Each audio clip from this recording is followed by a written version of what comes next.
Okay. Hold on, I just need to swap that. That was awkward. I gotta turn that off and turn this one on. Yes, we're good. Now we're good. Okay. Oh, we're starting at 0. Are you excited? Welcome back to Sentinels. Are you excited? We're gonna start at 0. Like it's crazy that we are how many episodes in, right? Like what episode is this? Is it episode 12? Is that correct? I would not be able to tell you. Yes, we are on episode 12. Episode 12 is correct. Okay. It's crazy to think that we're on episode 12 of this nonsense, and we still have 2 characters who are at 0%. Yeah, I'm not sure whether or not it'll be like, this would have been the best way of us doing it, because I feel like we may be jumping way far back, and I feel like we would be a little annoyed being like, yeah, we already figured all this stuff out. Let's, like, progress, please. You're right. Let's finish Iori's first. Though, from what we've heard from Golden, I think Goto-senpai may just be crazy. But I don't know, we've seen pretty crazy stuff. Shall we get a bite to eat? Oh my god, are you back to the food? God damn it! Do you want ice cream or Do you want ice cream or do you want crepes? parfait or do you want... Look for that It's all record women on think this. about is food, I god feel damn like he's it. been extra nice to It's me. true, I was speaking to you about food come on, 5 don't seconds overthink ago. I That's just what I'm think, saying. you know all The the food's best so places. good. Are you sure? Huh? Are you sure it's okay for me to decide? Of course. In that case, you cool? Yes. I feel like we're gonna be Sure. What do you feel kind like of today? annoyed with Tomi, because I feel like so far in every situation we've seen her in, she's kind of been like benign, like she hasn't been really doing much. But I think all of us are like, she knows way more than she's letting on, and I think that's gonna annoy us because she's probably gonna have a lot of information. Was that an izakaya? But she I doesn't thought really those do places much. didn't open till late. She's They just gonna be don't, like, but you can still I order hate yakitori you. for takeout. You're a douchebag, I've been Goto, wanting to but try I like you. forever. So- Yakitori? Whoa, it's hot off the grill. What is this, a festival? Feels weird to walk around with this. Why is my audio crackly? Sorry, give me a second. You're by a fire. No, it's Here, usually here. because yeah, I just have to relaunch hold on. Okay. Hopefully it should be better. You're right. People are giving us looks. They say high school girls can get away with anything, but this is embarrassing. What? Who says that? I don't know. That seems like a very interesting She ate the statement. stick! No, Whoa, you that must is be wrong. good. Why are they blushing? So is it really that embarrassing? This must be a cultural thing. I don't know whether or not she's blushing because she thinks it's really great as well. I know some people do that. Iori was also blushing. They were overwhelmed by the deliciousness. Now that that's taken, do you have something to tell us, Iori-chan? What, that she, like, her heart beats What for, a- like, what a almost like a weird good chunk question. of people Don't think we who can't tell. comes across her. What are you guys? Come on, spill. I thought we were friends, Iori-chan. Are you not going to tell us what happened with your crush? It's always about a crush. If you were surprised that this is what they wanted to talk Did you at about. least get his name? Oh, is this A? Don't Is it for tell A? You just ran up to him This and is how. confessed. This is the only thing that women are concerned with. Food, Wait a minute. Voice. Pause. Did she admit she likes him? I feel like I remember that. I don't remember. I don't know. Oh, didn't Oh, A Jesus. save her and like rode off on like a motorcycle? Maybe, I don't His know. That name would have been is so long ago. Sekigahara. Sekigahara? And see, she's like, and then see, look, she's like, oh, I know who that is. Let's just say, yeah, let's just say you should. Why? He's not a normal high school kid. Right, because from her perspective, at He's this time in the 426. timeline, I think she believes him to be an assassin. Right? He's involved in some shady business. Oh, do you think that's why her... Oh my god, Saba, I just realized that's why Iori's heart pounds so much whenever she sees him, because he's literally there to assassinate Titty Monster, which is her, right? Which is a different alternate version of her. Man, maybe So there's like stream, in also her back to topic of DNA. the server just now. All right, let's see what Banter. Kind of nonsense. Let's see what kind of nonsense Mikey has. So last week, me and my friends were talking about how important it is for superhero to be character first, cool power second. Good example would be discussed with Peter Parker, and how sure Superman is cool, but Peter Parker himself is still a good character, separate from the powers, making people care about Spider-Man, the person, instead of just Spider-Man, the powers. Is there characters you feel the same way about? I would actually... So first off, I hate that you proposed this topic, because this is a very good banter topic for a game where we don't really banter that much. And so, like, that's not your fault. Like, if anything, I kind of want to flag that for later when Grant's here.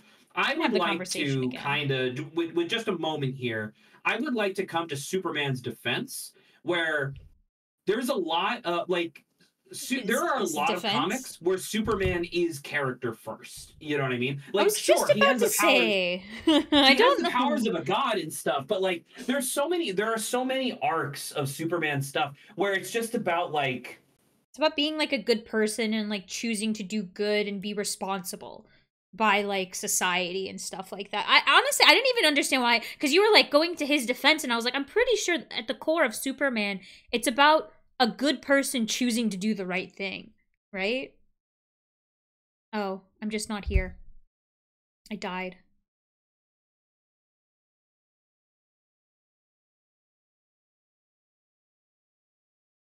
I'm dead. Was that you? Oh, that was... Oh, it was you.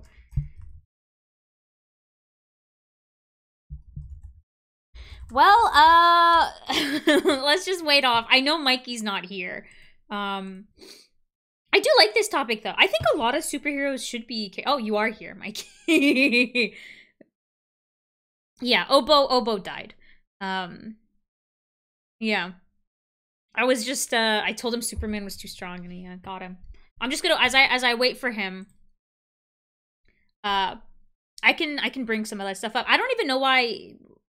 do a lot of people say, what is it, Superman's powers first? Like, I don't know why Zach said coming to his defense, because like I was saying, I thought of Superman as being character first. Like, once again, it's about, you know, a good person choosing to do the right thing. And to be honest, I think that's what a lot of superhero stuff is, right? It's about choosing to do the right thing against all odds. And I think a lot of people can like aspire to be that. I think that's what a lot of like superheroes are. It's like, it's supposed to be aspiring stories with people that just so happen to have powers, and they're like, you know, crazy powerful. Because at least for like, and even though you could say it's kind of cookie cutter in some kind of way, I would say with each person, it's obviously a little nuance, right? Because like Peter Parker's very young. So he has to deal with the repercussions of being really young and having all this responsibility. Versus, I guess, Superman's like ultimate power, and how that conflicts with how he's grown up. Because he's like alien. He's different. And this is where the interesting, like the backstories are different, and that's, I guess, what molds and makes things a little different. Even though at like, maybe if you kind of boil it down, it's like, it's about always being a good person. I'm gonna get some music on as I wait. Skip that. Hello? There it is. So, I don't know, it's like, if I think of Wolverine, like, Wolverine is obviously jaded, right, as hell, and this is what makes him unique, based off of his past, based off what he's endured, right? But once again, it's like choosing to do the right thing, even if it's like against like how you grew up and stuff like that. Oh, hello. We are talking about superheroes right now. QN. Shredder? Okay, I'm gonna pause. I will just preface, I am not the most informed.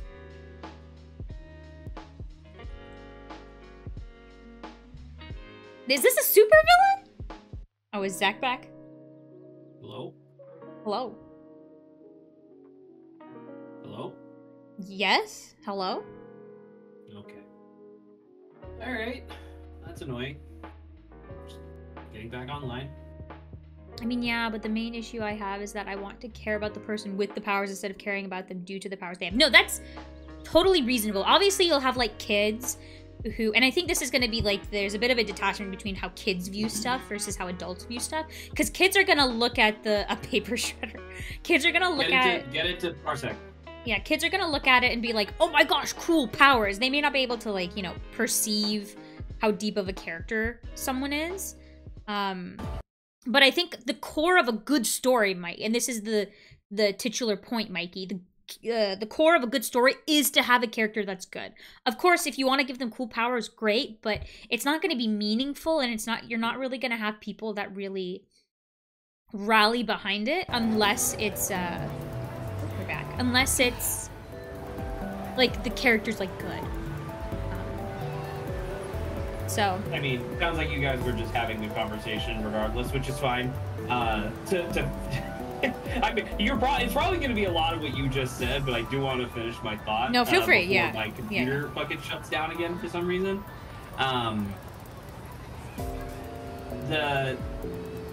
Fundamentally, I agree, right? But the problem is that, like, in superhero media, or I guess just like any fictional media, you do still need to have a hook.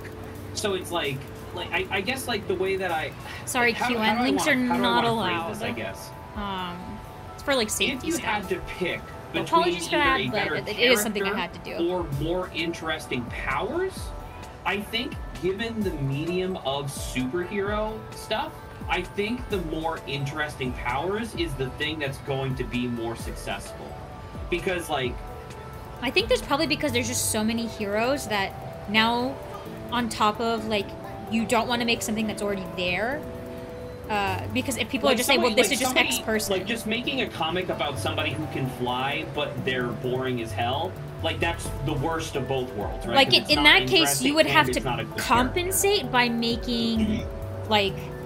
The world different. The powers in the world building would have to be the thing that compensates for the bad character. No QN, right? Like, unfortunately, no links. Like, no links like in chat. I apologize. Example of this done like pretty well would be like season 1 of Heroes, right? Where the idea is that it's a bunch of people who have superpowers, but the actual core of the show is this like murder mystery, like interpersonal relationships that they all have with each other and stuff, right? Like that's why it's actually interesting. So I mean, like, yes, in a literal sense, it's like character first, but you also like, and I know Mikey's not saying this, but like character first, absolutely. But then you do still need to make sure you have like an interesting hook in order for it to be part of that medium. Because otherwise, like, I don't know, you can have 2 of the most interesting characters ever that are just sitting at a coffee shop and talking to each other. And that's just a Quentin Tarantino movie. You know what I mean? And it's like, that's still successful, but that's not superheroes. You know? Well, I was just about to say, because it's like, it depends, because like sometimes a lot of superhero stuff boils down to choosing to do the right thing against the odds. But it's like, depends on, wow. Okay, speaking of Kikihara, hold on. Wow, what a motorcycle, holy shit. But you, what do you want with Iori? Tomi Kisaragi. Hold on, we're Tomi Kisaragi. Just come. Please, Fuyusaka. Iori-chan. And she's just like, this is about a crush. You go get your man. You need to go. Then go. Right. But yeah, okay. So what I was saying, yeah. So each of them, maybe at the core, are like good person, but it depends on like the other characteristics and how they react to said powers. Like, well, because it's not even necessarily that, like how do I want to phrase it? Like, I talk about it a lot, right? But in the Across the Spider-Verse animated movie, right, the second one, there's that scene that I think is so perfect because you don't really get it a lot in superhero media anymore, where it's just it's that scene where they're in the alternate universe where New York is Mumbai, essentially, right? Like New Delhi, I think is what they called it. But it's that scene where it's like, oh, the bad guy is getting away, and the bad guy has like multi-universal like ramifications, right? So technically, the utilitarian thing to do would be to focus 100% of your effort on that guy, because he's going to cause way more damage than anything you could possibly do in this one dimension. But this giant fuck you, like, Taj Mahal building is, like, collapsing down this, like, mountainside, and it's just such a beautifully animated and well, like, choreographed scene where the 3 Spider-Men, or I think it's 4, are just swinging back and forth, saving fucking hundreds of lives, you know what I mean? And they're doing it because it's like, that's the right thing to do. Like, the practical thing to do is just to focus on the spot and go, you know, and go after him. But, like, it's a really good example of, like, that is what a hero, like, because that's why again, that's why it boils down. Yeah, it boils down to doing the right thing. Superhero media is best when it's about the, like, them actually doing the right thing, you know what I mean? Because then, like, I mean, you know, you get, like, the early 2000s stuff, which is fine, but, like, you get the early 2000s stuff where everybody was, like, an anti-hero, right? You had Spawn and the Punisher and Venom and stuff like that got, like, really popular. Cool. But, like, once again, that also it also relies on making a good enough character. That's the thing. The character has to be good enough. And I gave, like, an example of, even though for some superheroes at the core, it's all the same. Those dreams? Like, the way you fine-tune it, like, Peter Parker has to deal with being a teen who's acquired powers and being in, like, the public versus Superman's, and he's different. Superman is not only an alien to this foreign world, but his powers are I would say way stronger to a certain degree than, I guess I'm comparing it to Peter Parker, but it's like... I mean, sorry, I'll let you finish.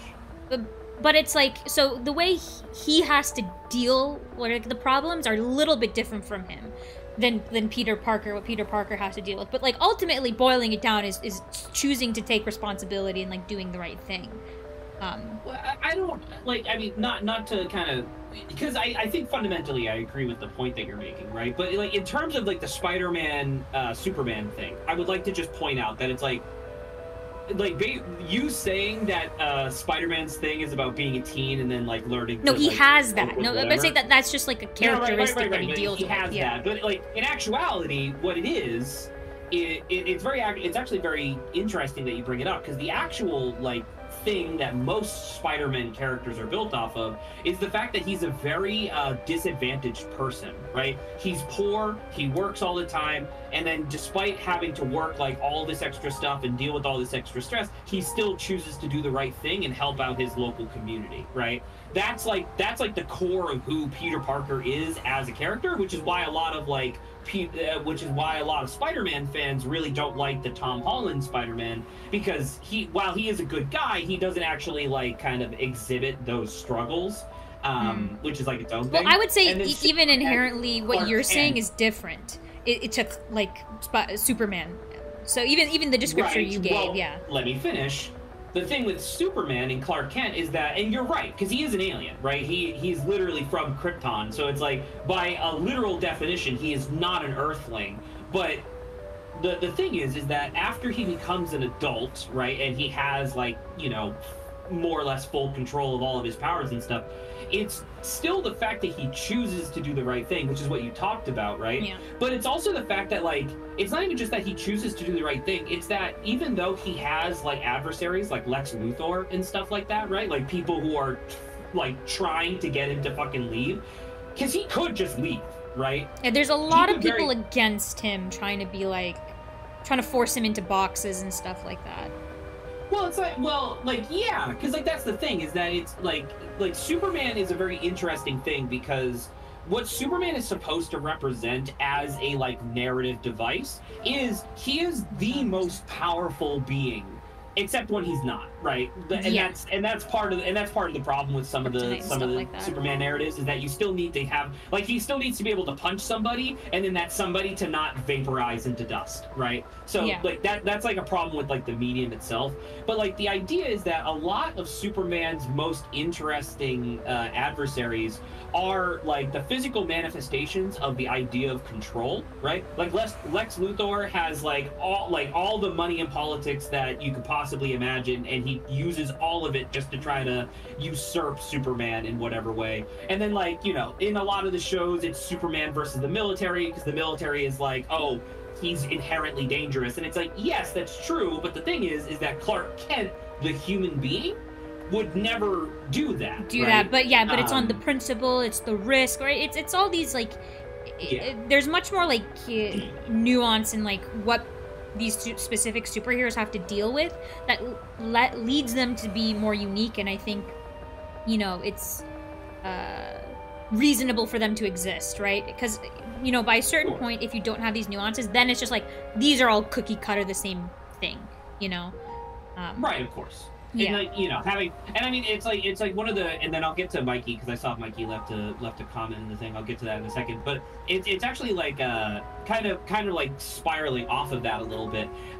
The transformation of Poison Ivy is very interesting, because it's like when you look at like the history of like the Batman rogues galleries of villains or whatever, it's really funny that like the only thing that has changed about Poison Ivy's popular depiction is that she is no longer a, like, femme fatale seductress all the time. Like, all of her motivations and the things that she does are exactly the same, but it's just people's perceptions of those things have changed, because it's like, oh, wait a minute, she's just trying to, like, help the environment.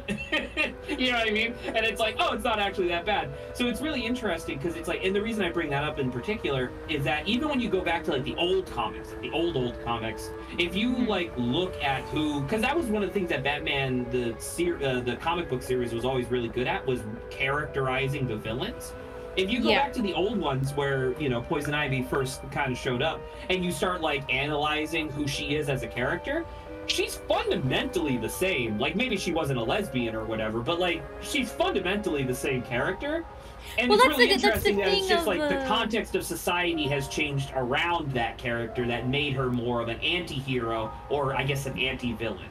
Well, that's the interesting part, like, because the villains can also play a role in uniquifying, I guess, the superheroes, because they could be targeting certain, like, they could be foiling a certain characteristic that people deal with. Right? The whole point of the villain is to juxtapose certain aspects of the hero, obviously. Yeah, but I think, what I'm saying is that depending on what that issue is, that's another reason why, like, the different stories can separate even further from each other, so they're not all like the same.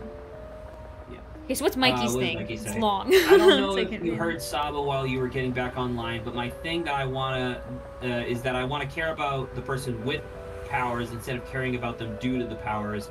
You can have the most cool shit powers in the world, but if the character with said powers is flat as cardboard, that's seen as failure in my eyes. No, I mean, and like, I don't know, it's obviously a very hyperbolic statement, but it's like, yeah, obviously, you know.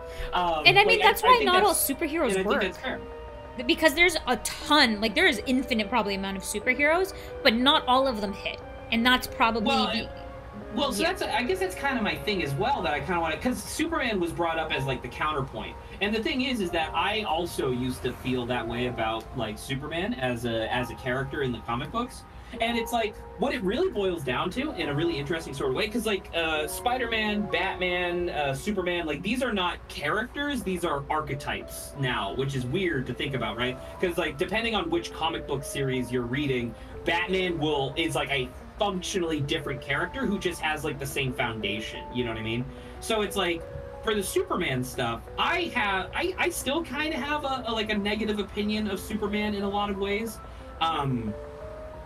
But it's like, I don't know, like, Grant linked me to a bunch of comic books that were like, hey, maybe check these out and you can maybe understand, like, why, like, you know, why Grant likes Superman so much. And I totally get it, you know what I mean? And it really just comes down to, like, it's one of the reasons why I fucking hate Zack Snyder with a burning passion, because, like, he is a hack. Like, he did the Superman movies and stuff, or like the Justice League movies, and it's like, he just clearly does not give a shit about human beings, you know what I mean? Like, in any context.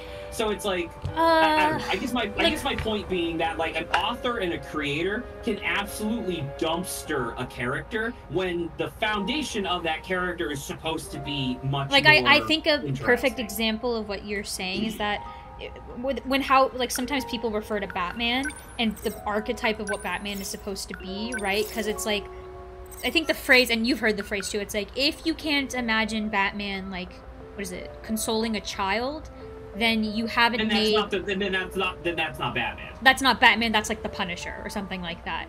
And it's like, that's the thing. And that Some was people one of the things are... about Zack Snyder that pissed me the fuck off. Yeah, because right? it's like, Which is like, you're so enamored by the idea of like Batman's edgy and cool and traumatized because of his parents, and it's like, you're really focusing, like, sure, that's something that exists, but you're really missing the point of, once again, what it boils down to is that Batman suffered a lot, and that's like kind of his personality, but he still chooses to do the right thing. It gives him sympathy for everybody who's suffering is the idea, right? And I'm really glad you bring it up. And this is why I'm like pissed that Mikey brings this up during a fucking Sunday stream, 13 Sentinels, because this would have been fucking perfect for yesterday. Instead. We'll bring it. We can bring it back up. We'll bring it back up. I'll kill you dead. Anyway, so what I was gonna say was that's why I love they did like a revival of Batman the Animated Series on Amazon Prime, and it's fucking incredible because it does exactly what you just described. Gouge his eyes! Thank you, Maggie. It does exactly what you just described, which was the new animated series. Like, Batman is he's still trying to stop crime, right? He's still trying to save lives and stuff. But you can see that there are very definitive moments where he does empathize with these villains. Because he's like, no, like, I get where you were coming from, and you are a hurt person, but your hurt is cranked up to 11 and it's hurting other people, so I have to punch like you in the head. People. You know what I mean? And that's like the problem, right? And it's really interesting because he does really care about that sort of stuff. Like, it's funny, like, thinking of this sort of stuff, like, makes me all bleary-eyed. But, gosh, I can't remember all the details. If we get around to it, I'll have Grant try to give you the same spiel that he gave to me, because he gave me this spiel, and then I watched the episode that he was talking about. The long and the short of it, there was some psychic entity that was like tormenting people in their dreams, and it was causing such vivid nightmares that people were having like fucking heart attacks and stuff, right? And so over the course of the episode, Batman's doing his investigation, and what he discovers is that it's a little girl who is developing her powers for the first time, and because of where her powers come from, she will never be able to control it, right? And so she fully and fundamentally understands that, because she doesn't want to be doing this. This is just something that her is this for about Batman, you said? This is Batman, yes. Okay, then I think I know, because there was a clip I saw with, is this the girl who ends up on the swing and like passes away? Yes, they're on the swing underneath the I willow saw tree. that was really like impactful. But that is exactly what I'm talking about, where it's like, if Zack Snyder were to write that scene, it would just be like the little girl would be like, I'll kill everybody.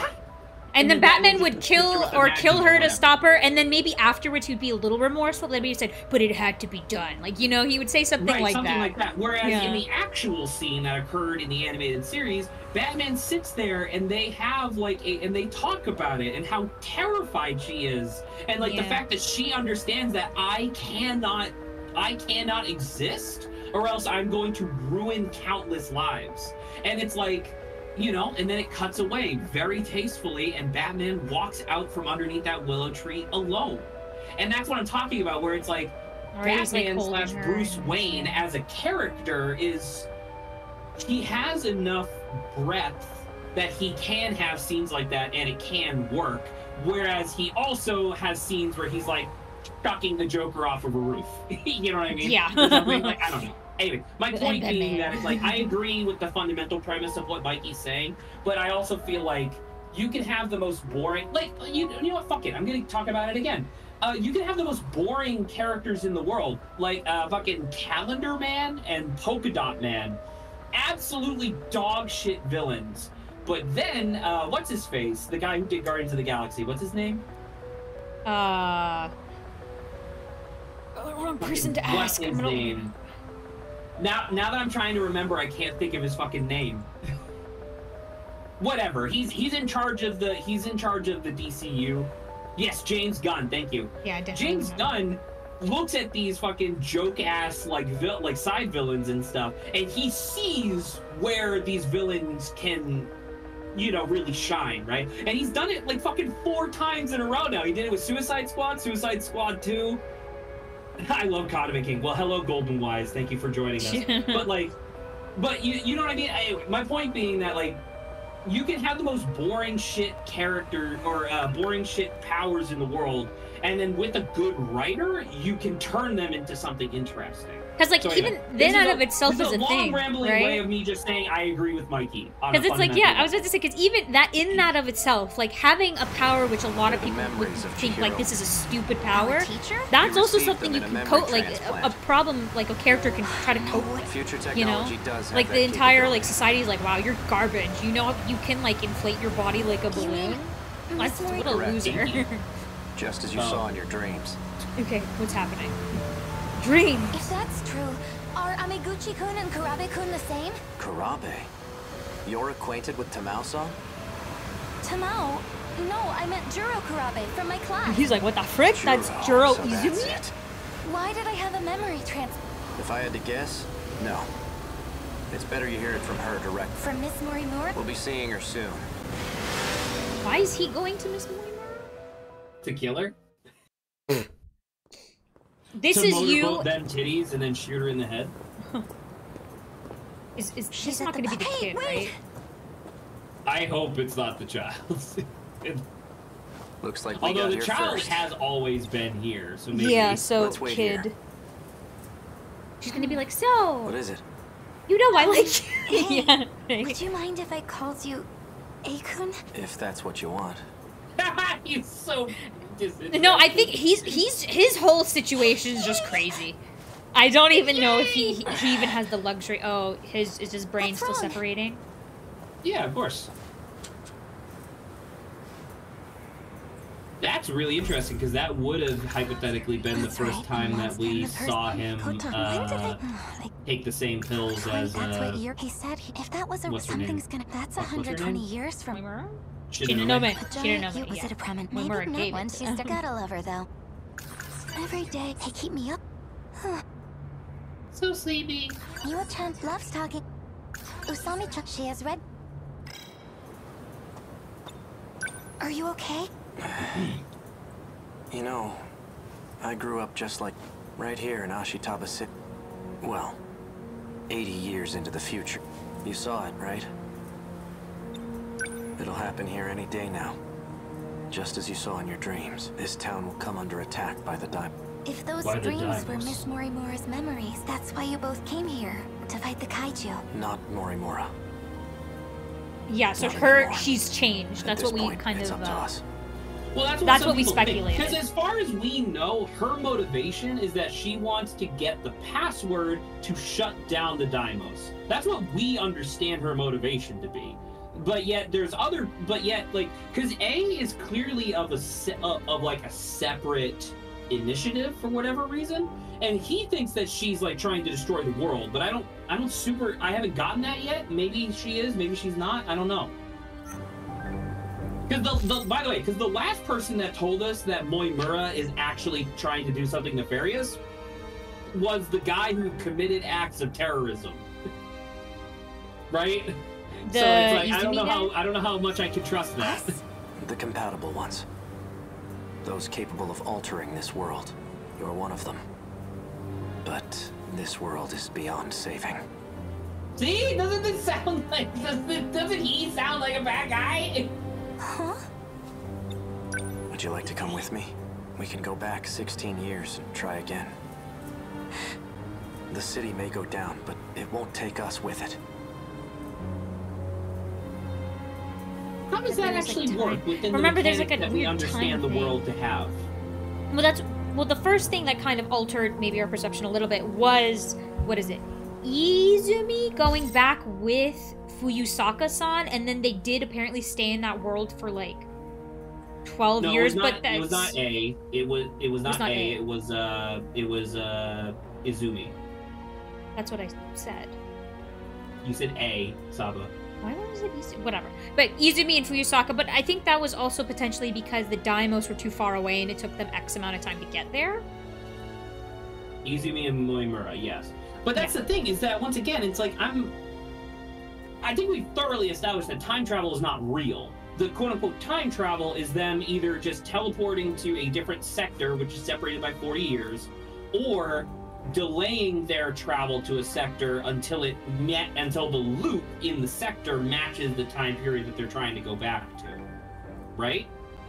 think So when he says but when he says we can go back in time 16 years, what he's actually saying, at least to my understanding, what he's actually saying is like, oh, we'll leave to like Sector 0 or something, I don't know, and then we'll wait until the loop ends, then we'll wait 16 more years or whatever, or we'll wait whatever year we are on the loop minus 16, and then we'll go back.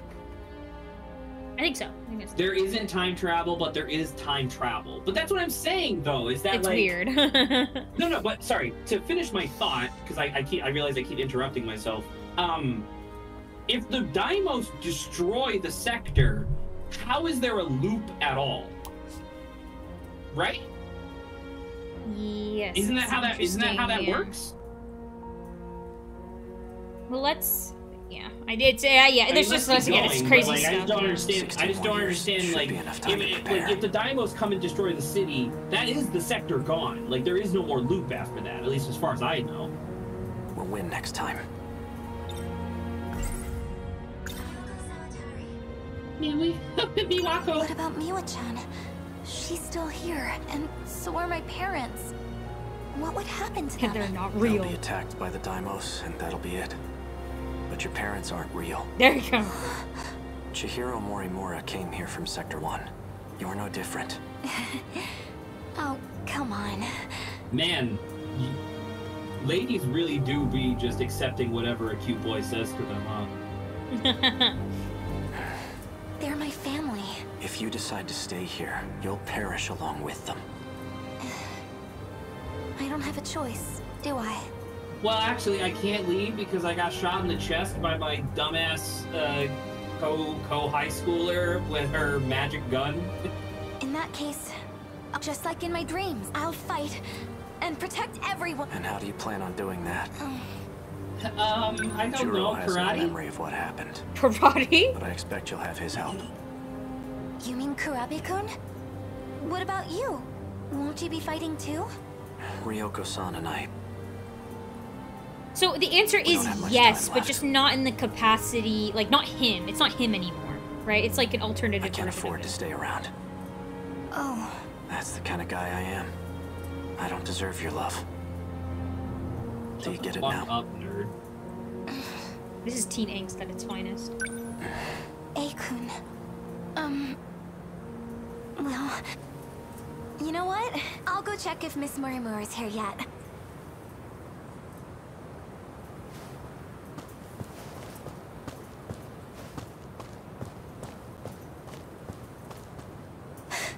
No, booty ass. There's Fuyusaka-san. She looks just like in my dream. A sounds really like kind of defeated. Explain. Why did you bring her here? To expose your secrets. She has a right to know. Miss Morimura... Go on. Tell her. There's a reason why our hair looks almost identical.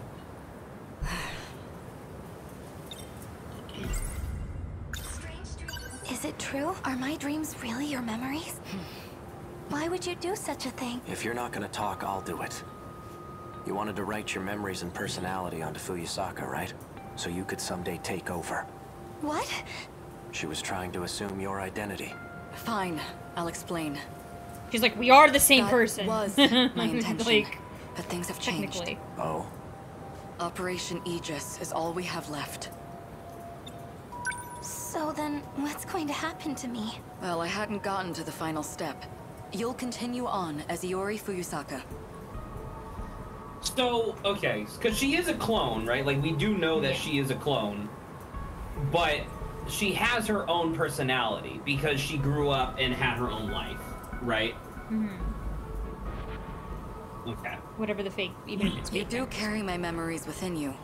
So like, the tiny Chihiro, But even right? that Tiny process baby was child left Chihiro, incomplete. that is Juro a made sure of clone it. that she did successfully I think so, yeah. imprint on. And I think maybe that's why she doesn't need her, because she took over someone else. Thanks to him, my memories are I nothing guess I but am just a dreams little to you. confused though, because why does Iori have the ability to pilot the Sentinel, but not Titty Monster or a tiny baby child? Aren't they the same person? Like, genetically? Maybe, but only one got, like, essentially shot with the nano machines a little too. control them? Maybe. I always get confused by what nanomachines do what, because apparently you could just keep shooting someone with nanomachines and just keep rewriting them all the time. Like, at some point, someone's gonna get a bloody nose and it's all gonna be fucking robots. You mean the Kurabe-kun I saw in my dreams? 426. Did you perform a memory transplant on him, too? Yeah. No. Oh. I have nothing to do with his current state. If it were up to me, I would have changed him back into the old Izumi-kun. Oh, your memories just hit me. I understand how you feel. Is that why you transplanted the memories of Tamao Kurabe? It can't be. Tell me your real objective. I'm a little confused. She's not lying about her feelings. Yes, I transplanted memories into Tamao Kurabe and Shu Amiguchi. And Who's Shu? Amiguchi. Is that still Amagamaguchi? His first name was Shu? I think so. I don't remember that at all. Amiguchi. I had to deliver on a promise I made. But there has to be a reason they were compatible. That's what I need to know. That's why I called you here. Tell me. The truth is, I am no longer human. Yeah, I can tell. When the reset No occurred, human being looks like that. You're 80% plastic now. the world that I was in was taken over. At that time, the real me died. I mean, that's a Then what are you really now? scary revelation, though, about like yourself. No, but the thing is that I'm 99% sure she's also wrong. She says, "quote unquote," the real me. I think what the actual thing is, it's the last me. I think we've actually gone through this cycle like 1,000,000 times or whatever, right? Maybe. An illusion produced by universal control. That's all that's left of me. You're an illusion? I don't understand.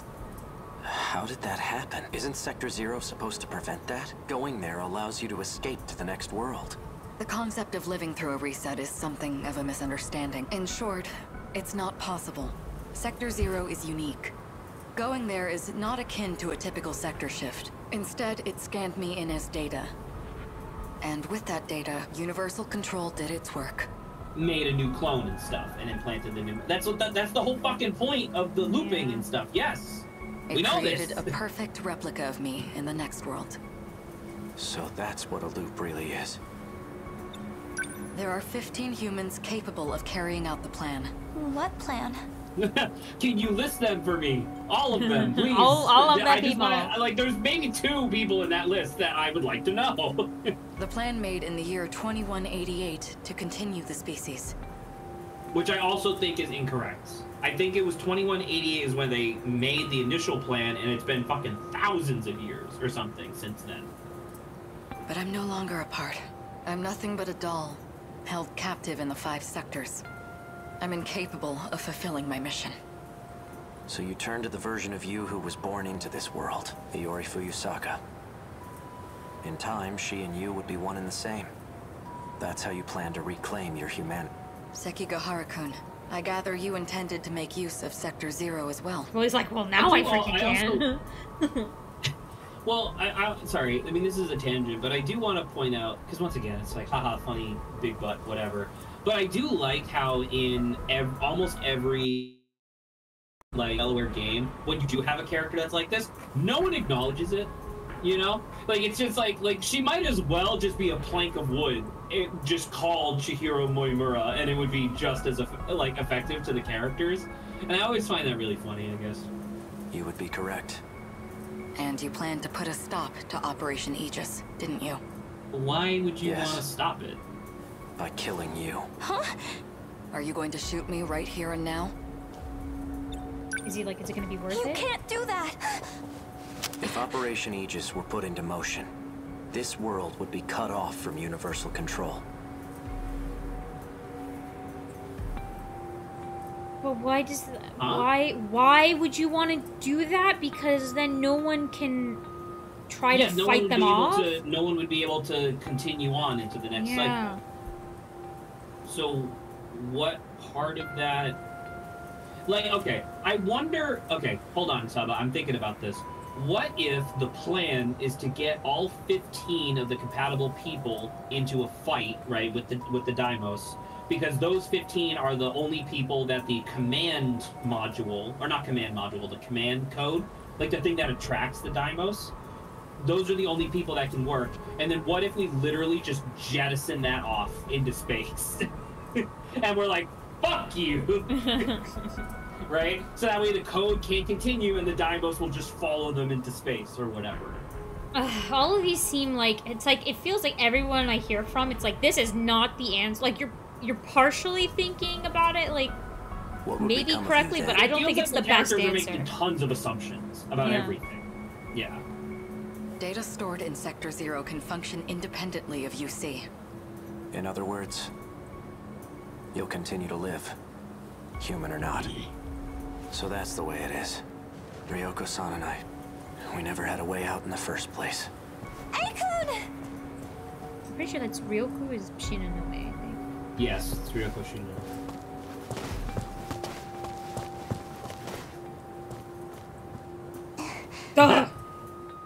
All three of them were in the same place at the same time.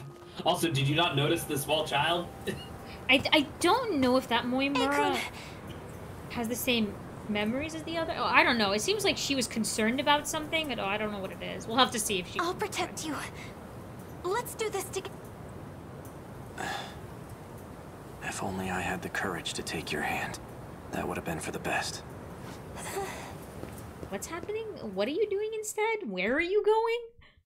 Do we know the answer to any of this? We interrupt this program to bring you an important emergency broadcast.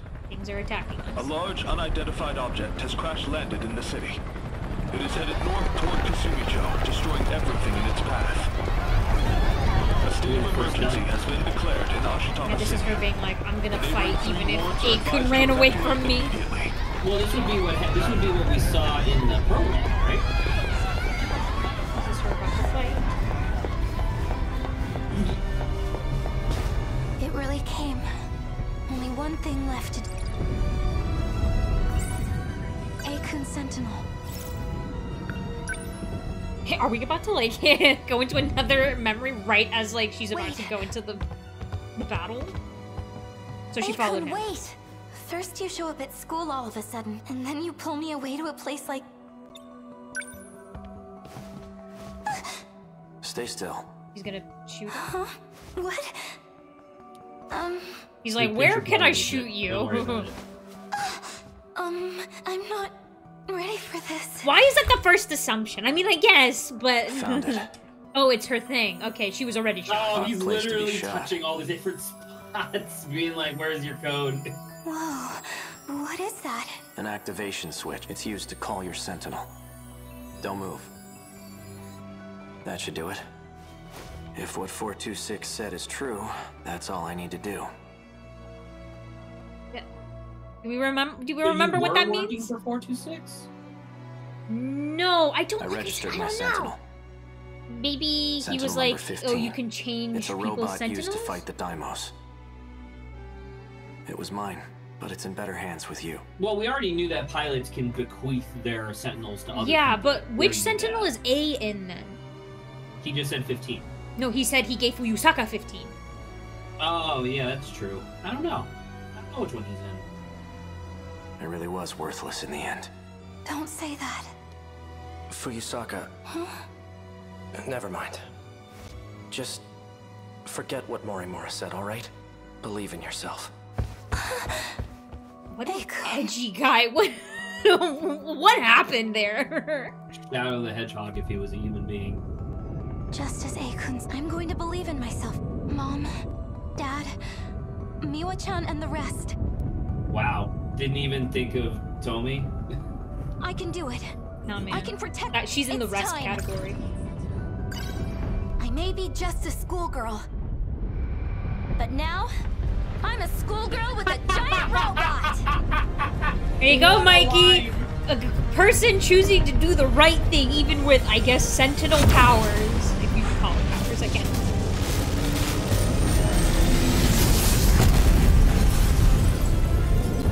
Gen 2, I think, right? Alright, well, it's another... Hey, congratulations, everybody. It's another one down. Another one bites the dust. My God. Alright. Oh! What was he on? I don't know why we didn't go back to him, but yeah. Another one bites the dust. Judgment Day. Time to wake up my mind. Time to make up my mind. Everything looks like it's made of I'm gold. pretty sure I'm like that. I remember the day the Kurabe family. I held Chihiro's hand, and there was this Chihiro.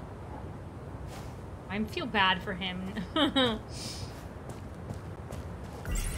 I don't care who Chihiro says she's still a fan. That's gonna work well for her. Helicopter. Takatoshi's.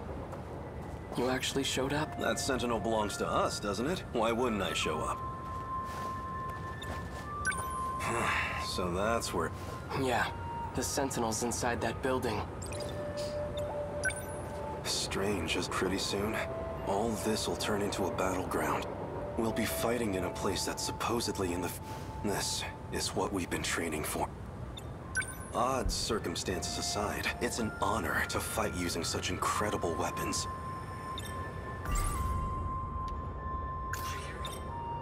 Takatoshi-san, could you look after Chihiro? Don't be stupid! Whenever you're in trouble, I'll always be there. Whenever you're in trouble, I'll be there to die Grim, too. I'll be the first to take a bullet for you. Now don't get discouraged. No. All right. Let's go. We're taking back our Sentinel. That's what I want to hear. But we're storming the building?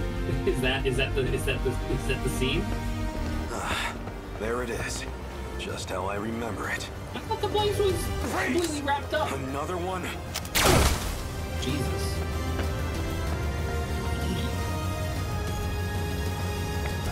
So what are you planning on doing? He's still alive. I'm using low power shot. Feels like we've given these guys quite the punch. I want to thank you. I couldn't have recovered the Sentinel without your help. It's still a little too early to be thanking me. Right. Natsuno-san's already out there fighting. I'd better join her. Save some action for me, all right? What are we I'll catch up to talking you soon. about? Did the fighting already start? I think the invasion must have already started. Okay, it just because it was like 2 seconds ago that they're like, oh, can you believe in BJ, some time? a different me from a different time. Why are we suddenly I talking about wonder BJ? if, because remember, we still have to do Takatoshi's thing. Takatoshi's is locked behind Goto's. Maybe something happens. If, I think from his perspective, we'll see, like, it took him a while to get through the building or whatever. According to him, I should be able to activate the Sentinel.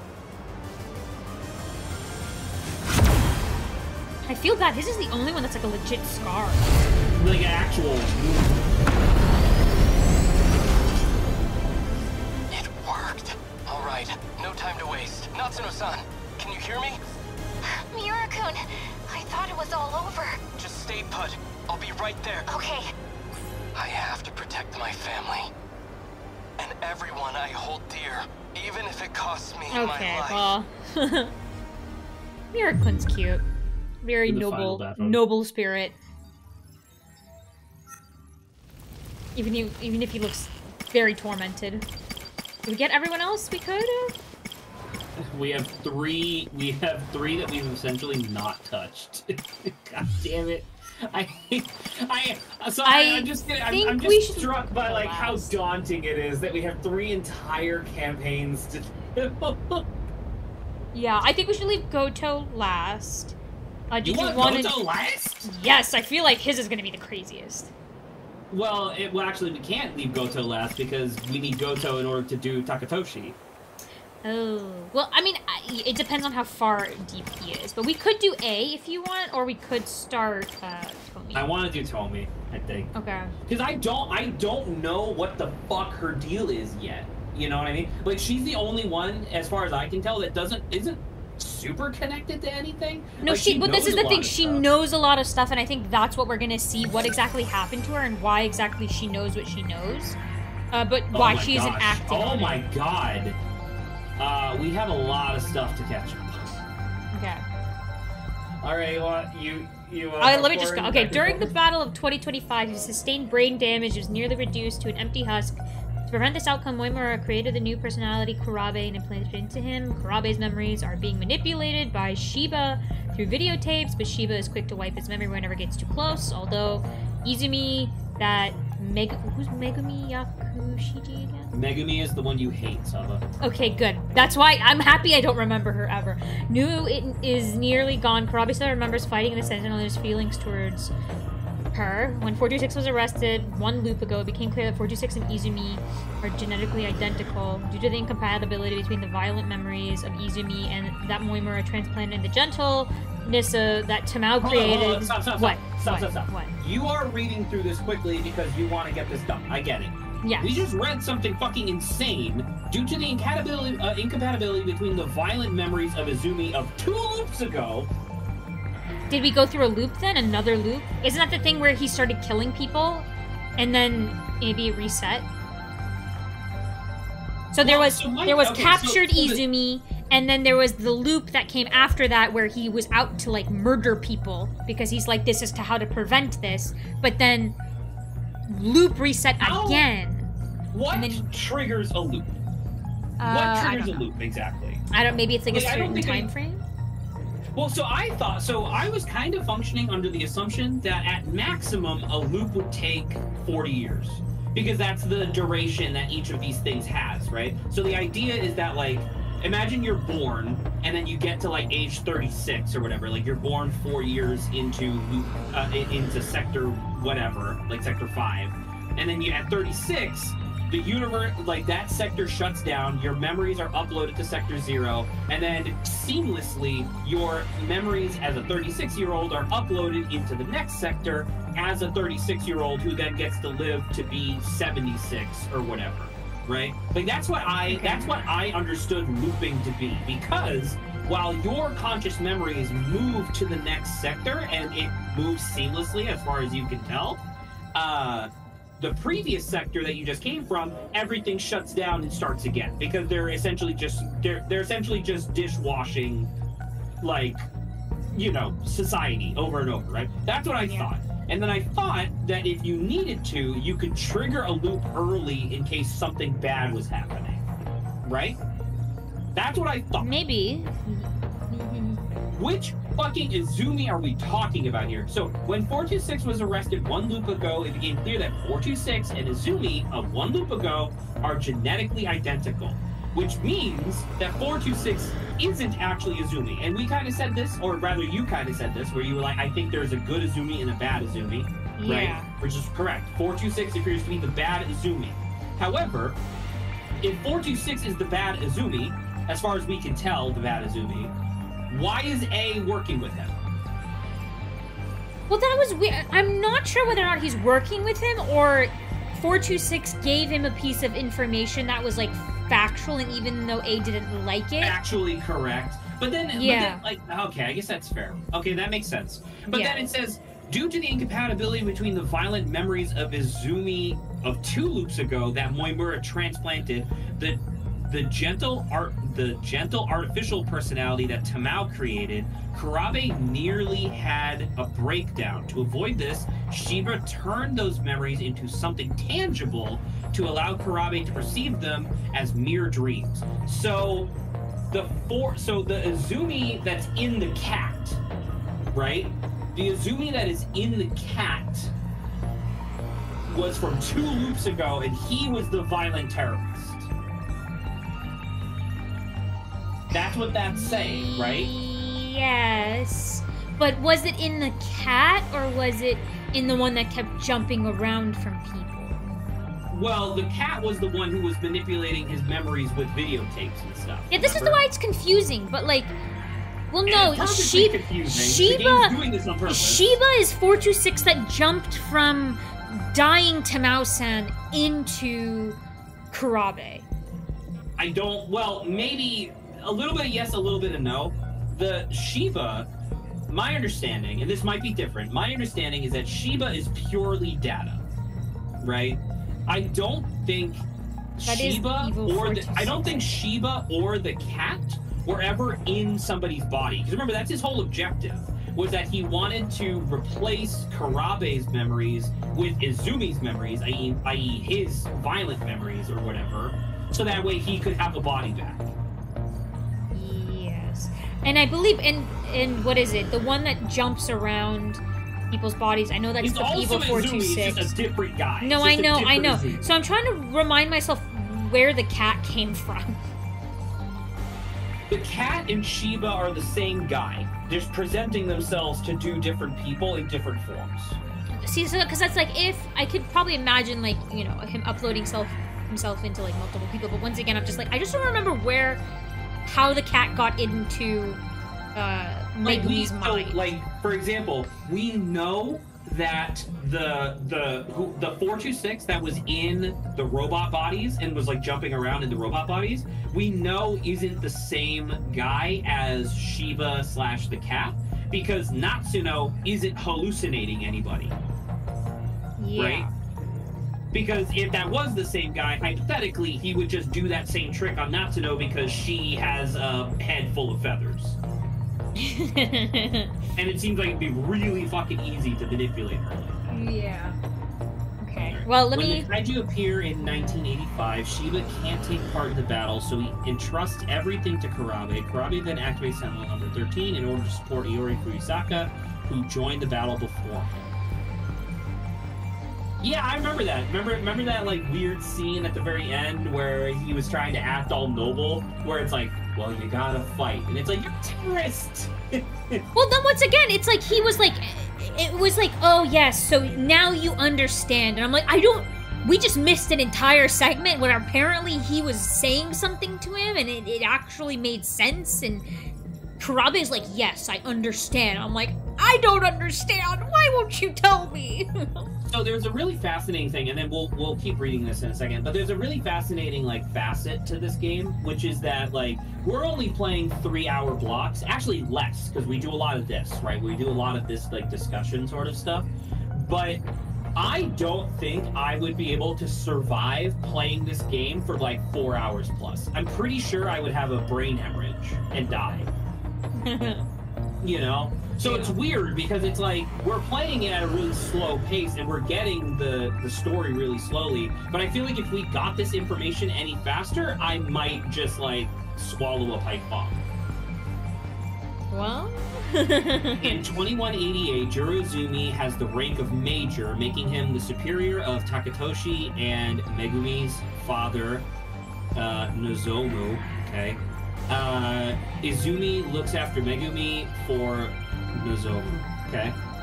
When a dispute over the remaining power supply escalates into a shootout, Izumi kills Okino. Following this, Hijiyama, Okina's lover, avenges him by gunning down Izumi and his cohorts, which is probably why he was arrested to begin with, right? Why he was prisoner 426. Well, apparently, what was it? Was it Events him? 9 and 12 should help understand loops if you're interested. You're confused. I didn't realize that Izumi was the one who killed Okino, but because Yes, after killing Okino, what is it? Takatoshi went and killed like a lot of people. Yeah, because Takatoshi went and he killed a lot more people than just him. Is this how I'm supposed to find events 19 and 20 or whatever, or 9 and 22? Like, am I literally supposed to do this and then just go to 9? Final countdown. A memory of a dream Iori Fuyusaka had. 3 teenagers discovered. Oh, that's the countdown. What seems to be ruins of an alien I think the countdown is the reset.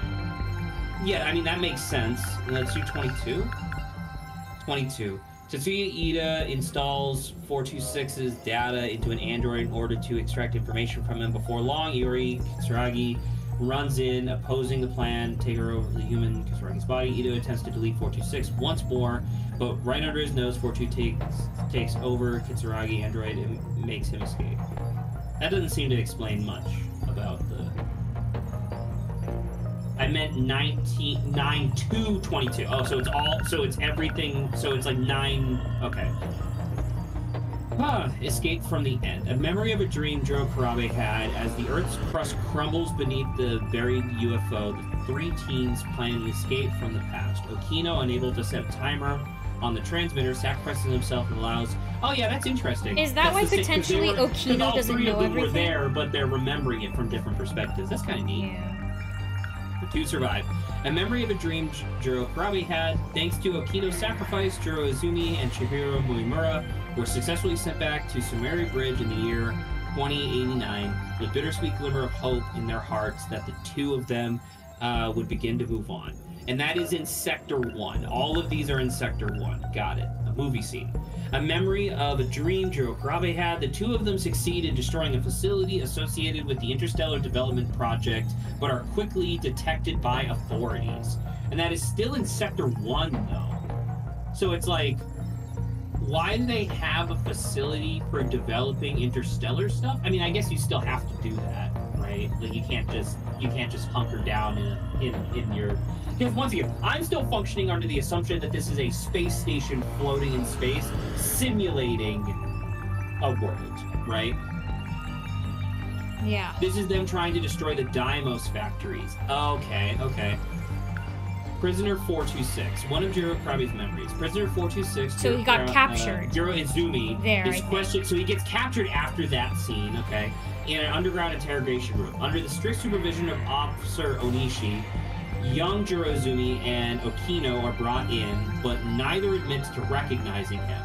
Neither admits to recognizing him? That's a weird way of phrasing that. Before the interrogation can come to a close, news comes in of a kaiju attack. Yeah, they started attacking. Now, that's a good... Oh, no, right, because hypothetically, they were sent, quote-unquote, back in time, but their clones that existed in that sector still existed, right? Oh, and so that's why he's like, we have to destroy this, because if you destroy the Deimos factories, the Deimos don't have, like, an infinite spawning thing going on. Okay. My name is Tetsuya Ida. Memory of a dream Shu Amaguchi had. Tomi Katsuragi stands in shock next to her crumbling apartment building as he attempts to console her. Kitaro Miura and Chihiro Miura, Moimura, different people, come to rescue them, and he reveals that his name is Tetsuya Ida. Okay. Once again, that's a memory. That's fine. Relentless Nightmare. A memory of a reoccurring nightmare that Jiro Karabe has. Amidst a burning city, he slaughters students one by one just as he's about to fire the final shot at Shu Amaguchi. Chihiro Muimura takes him down. So this is him killing the clones because he's like, we have to stop the command module from working. So 426's ultimate goal is still trying to stop the Deimos invasion. He's just going about it as a terrorist. Well, that's exactly why I was saying. It feels like all of them, at core of it, are trying to do something right, but I think all of them also are going about it the wrong way. Well, I would like to add a little caveat to that. I think Ida is trying to take advantage of the situation. Oh, Ida has a personal thing. Yeah. Ida he's specifically. He's trying to rewrite the world in the way that he wants it to be, which is like alternate methods or whatever, or alternate motives. Yeah. A wish entrusted. A memory of a dream Shu Amaguchi had. It's Judgment Day, the day the kaiju have made their assault. In what sector? This is Sector 4. Wait, this is the timeline, right? Like, the thing on the side is the timeline in the specific sectors? Which one's Sector 4 again? Oh, thank you, I don't remember the time. Saba, think about it. Because the Sector 1 was the furthest in the future from our perspective, right? And then you go backwards 40 years at a time. Because Sector 5 was the one that was back during, like, post-World Isn't War our II. modern 85? That's Sector 4? 85, I think, is Sector 4. Yeah. It says it right there. Oh, it literally does. Yeah, Sector 4, 1985. Where am I looking at? Where does it? Yeah, okay, above, there we go. In the middle where of it says just. Yeah, okay, well, there we go. All right. There's a lot of information. Well, so my question now is, so it's like, because, look, these events, if they occur in this order, right? So we go from Sector 1 to Sector 3 to Sector 2 to Sector 4. Chronologically, like, bang, bang, bang, bang, bang, bang, bang.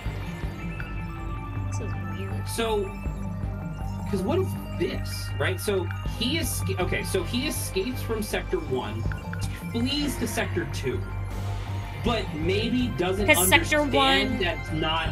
Maybe he doesn't understand that it's time travel yet, right? Like, I think he went further back in time from his perspective, quote-unquote, without realizing that he went to another sector, and then in that sector, he starts killing people.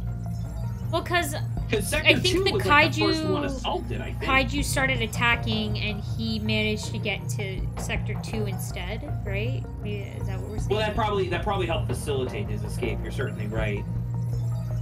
But then but this one is weird because this is Sector 4 already under attack, but this is so early in the timeline, man. Anyway, to put an end to the fighting, Chihiro Moyamura sacrifices herself to send him back to Sumeri Bridge 16 years into the past. Like, it's so weird because there's so, like, you know what I think is really frustrating? In kind of a good way, but also kind of a frustrating way. We essentially have, like, 15 unreliable narrators, right? Yeah, all of them memory gaps. None of them know what's going on. Like, I think she, quote-unquote, sends him 16 years in the past because she, at this point, Chihiro Moyamura still thinks that that's real, right? Reunion. And this is 17. A memory of a dream Iori Fusaka had as she stands atop the bridge. A boy named Tetsuya Ida warps in on a huge walking tank. To avoid any further commotion, the two leave the area together. Okay? The League of Darkness. And this is Sector 4 again. A suspicious woman approaches a 70-year-old Ogata.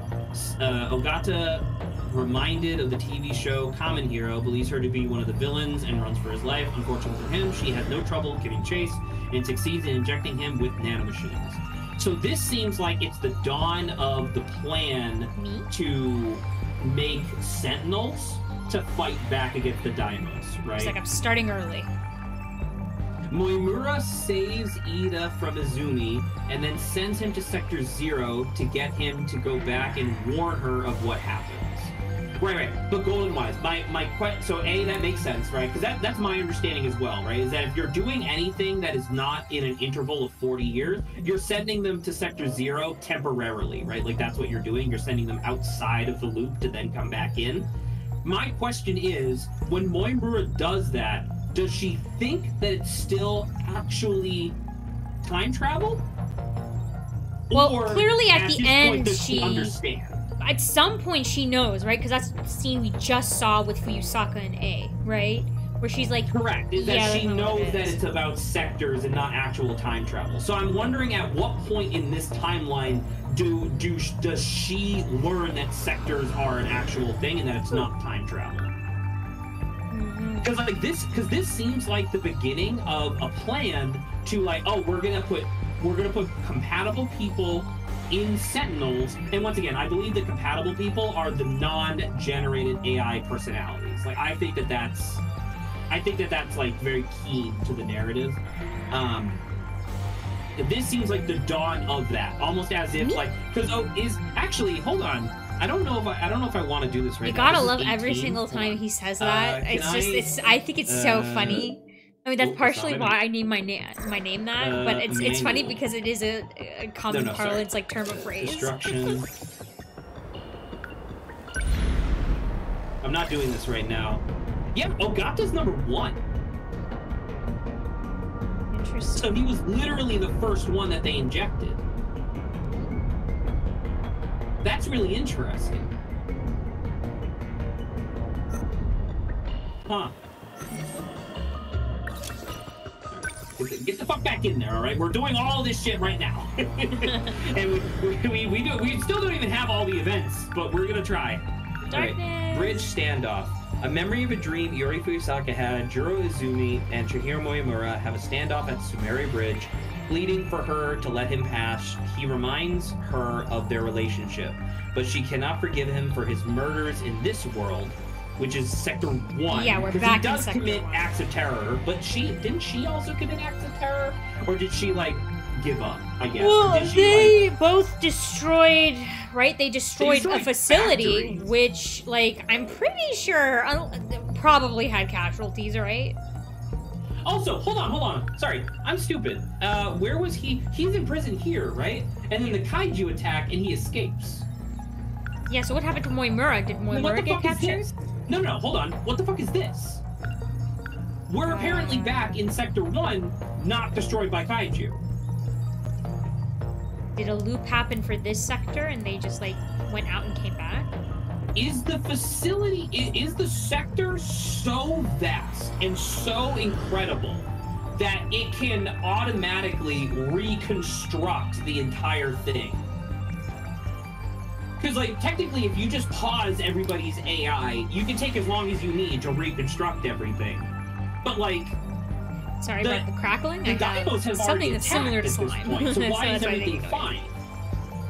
I don't know. I feel like you're starting to, like, lose it a little bit. I know, I understand that this is crazy. I mean, you're saying I'm starting to lose it, but I'm not wrong. It fucking literally says, like, it literally says the kaiju attack, and then we're here, and everything's fine. Well, that's why I said, I was like, did it happen that they left, right? That's why you saw Izumi in 2 or 4 or whatever, and then 1 reset itself, and then they came back?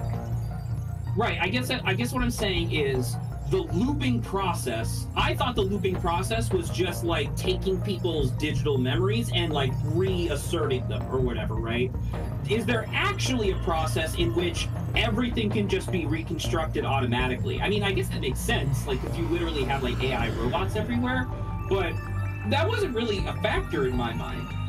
I thought that this moment was going to lead to like sector, because you see how like few events there are in Sector 1 after this?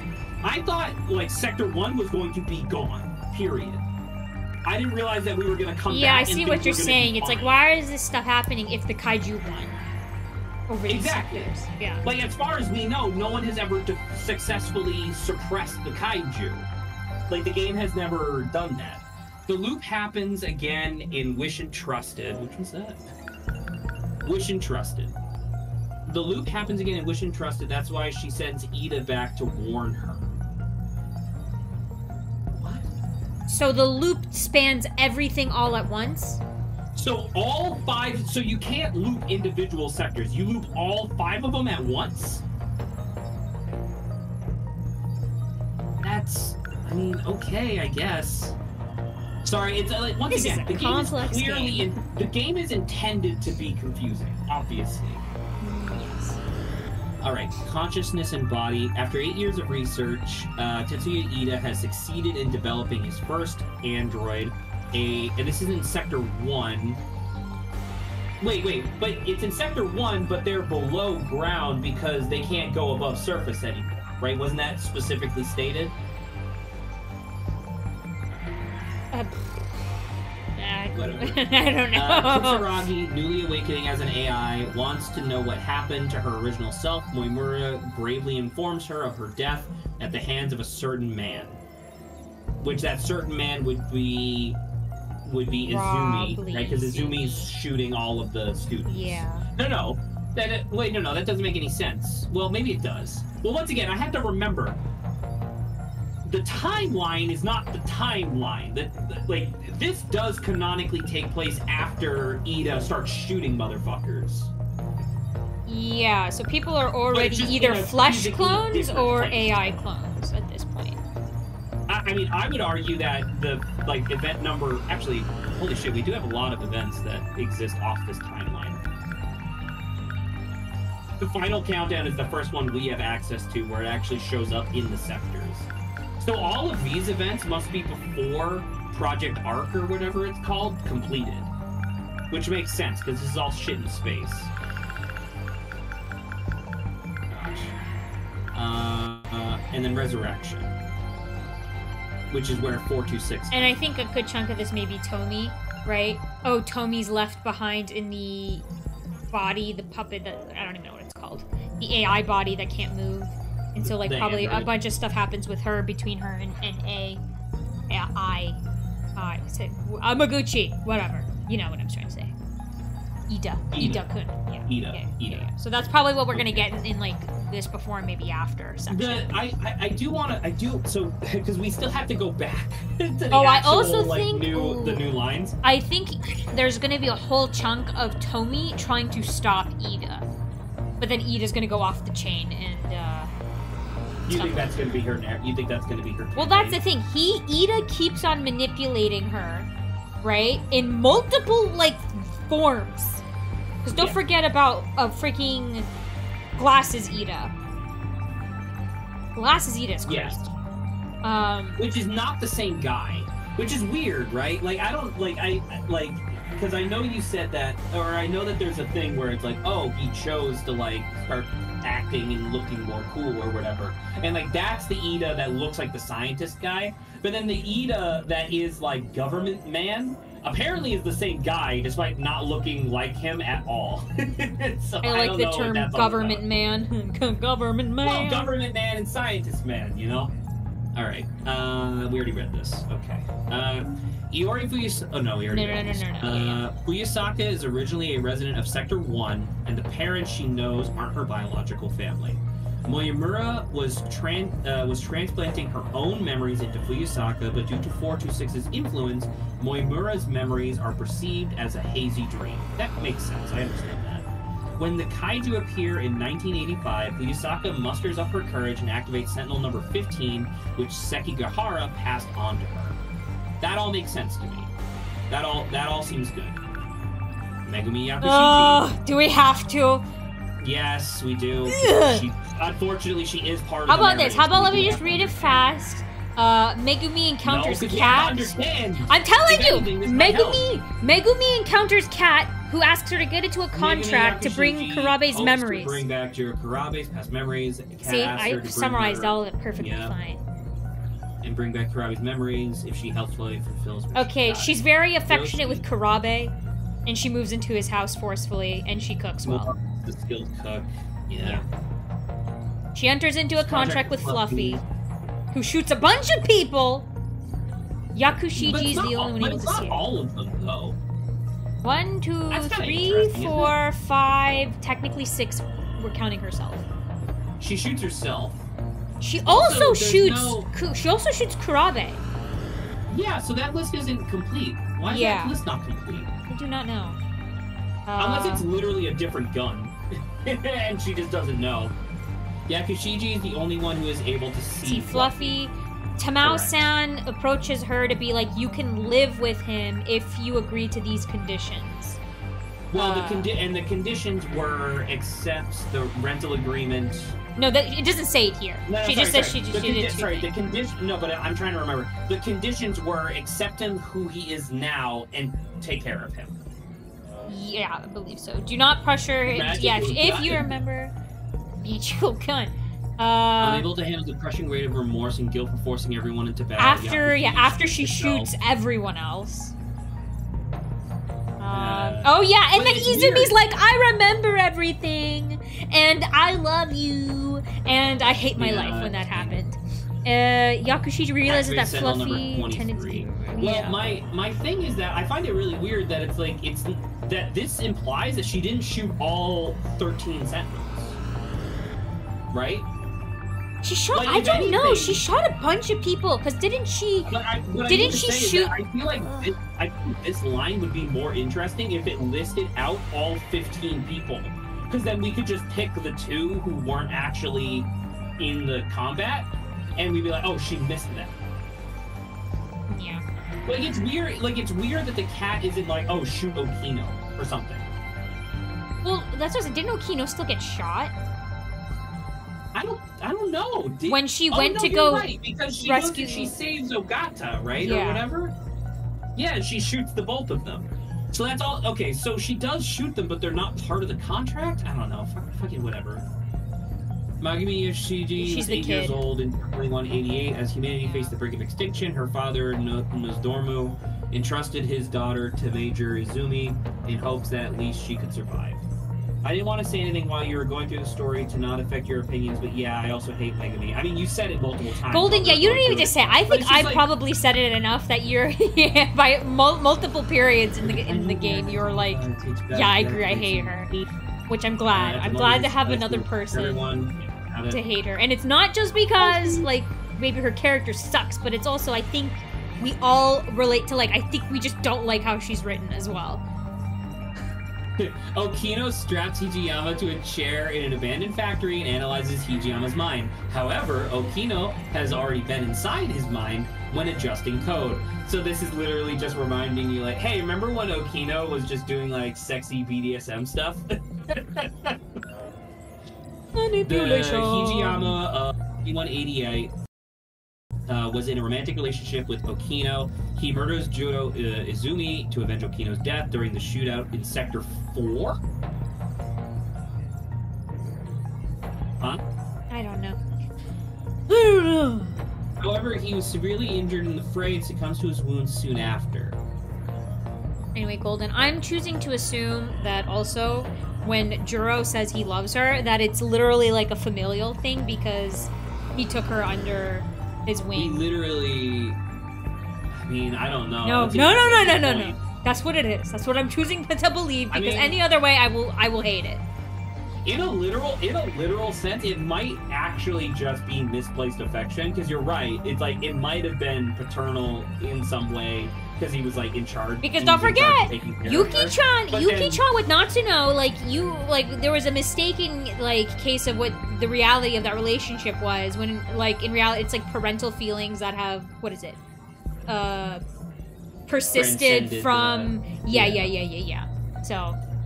That is very interesting though. But then it's weird because like Amaguchi does not feel the same way towards Tomi that Ida does. Ida loves Tomi with all of his heart, whereas Amaguchi, the one that we play, I wonder if that's because it's a fundamental, like, since he's the one who caused like a lot of these problems, it was fundamental that they swapped. It was fundamental that they swapped like who he has affection for. I don't think they did that. I have not seen any evidence that they did that intentionally. If anything, they imply in the dialogue that he ends up liking Yuki-chan because he's living a different life, right? Because Ida grew up just as like an old person, whereas Amaguchi grew up as a rich kid. Well, also don't forget though, it's like, what is it? Tomi and Amaguchi are like childhood friends still, but like he kind of treats her more brotherly. They're not romantically interested in each other, which is interesting, right? Tomi is interested in Ogata, and then Amaguchi's interested. Both in of them. Yuki. Someone injected a "you like delinquents" idea. Like delinquents now. That's really funny. How funny would that be if that was actually like a thing that Okino did? Like Okino is like there's a version of Okino that's just living in Sector 0, just being like, wouldn't it be funny if you were into like delinquents now, and just like inserts that as like a prank. Anyway, Ogata is the original holder of the decode key, but Natsuno Minami is the one who currently has it. Is the original holder of the decode key. Yeah, Okino was like, Ogata, you had it, but by the time I got to you, it like switched places. Right, but who gave it to him? Fortunes, I don't know. As far as we knew, I thought as far as we knew, the decode key, like the thing that attracts the Daimos to you, right? As far as we knew, I thought that was from Ida. Right, because Ida tricked Shiranome into putting it into Sekigahara's ship. So wouldn't, by that logic, Sekigahara be the initial holder? Unless that's a different thing, right? That might just be different code. That may be something else. But the problem is that they call all this shit the decode, despite the decode be different. Okay, when the kaiju appear in 1985, Ogata swears to protect Tomi and activate Sentinel number 2. Got it. At an energy dispute over Project Arc, Ogata revealed he'd come armed, which resulted in a shootout. In the ensuing chaos, Ogata was killed. So this is the other thing. So this is a dispute, a shootout that occurs on Sector 4, which, as far as we know, isn't the last one. Maybe 4 was the last one that they constructed or finished construction, maybe. But like, what the hell is the energy dispute about? Like, who cares? Yeah, I'm not sure why the shootout happened. But so, like, my thing that I'm curious about, something in Sector 4 must be drawing way more power, because the thing is that obviously the sector that would consume the least amount of power would be Sector 5, right? Because it's the oldest. And you would expect that as time moves forward and the cities get bigger and more power hungry, you would assume, like, Sector 1 would be the one that consumes the most power, right? So why is Sector 4 the one that's having the dispute? Like, how much power do you really need for, like, CRTs and, like, cars and shit, right? There must be something unique in Sector 4 is all I'm trying to say, I guess. Okino. In order to prevent the kaiju from destroying the world, Okino searches for whoever is sending the decode signal that calls the kaiju. Correct. Back in 1944, when Okino called himself Doji, he operated on Takatoshi and Miura to ensure their synchronicity with the Sentinels. In doing so, he implanted a living component into their heads. Right. So they both. So that's where they got the ability to activate the Sentinels. Okay. Gosh. Miss Moimura. Big titties. Anyway. In order to become compatible, she tried to overwrite her memories and personality onto Fuyusaka and take over her body, but she gave up on it after hearing that a loop was no longer possible. After hearing that a loop was why was it no longer possible? I know we just saw this memory, but why is it no longer possible? I know she gave up. Why is it no longer possible? Well, she said that it was because somehow they're decoupled from Sector 0. You think that's what the cat was doing? Like, the quote-unquote forcing them into the battlefield was actually severing them from Sector 0?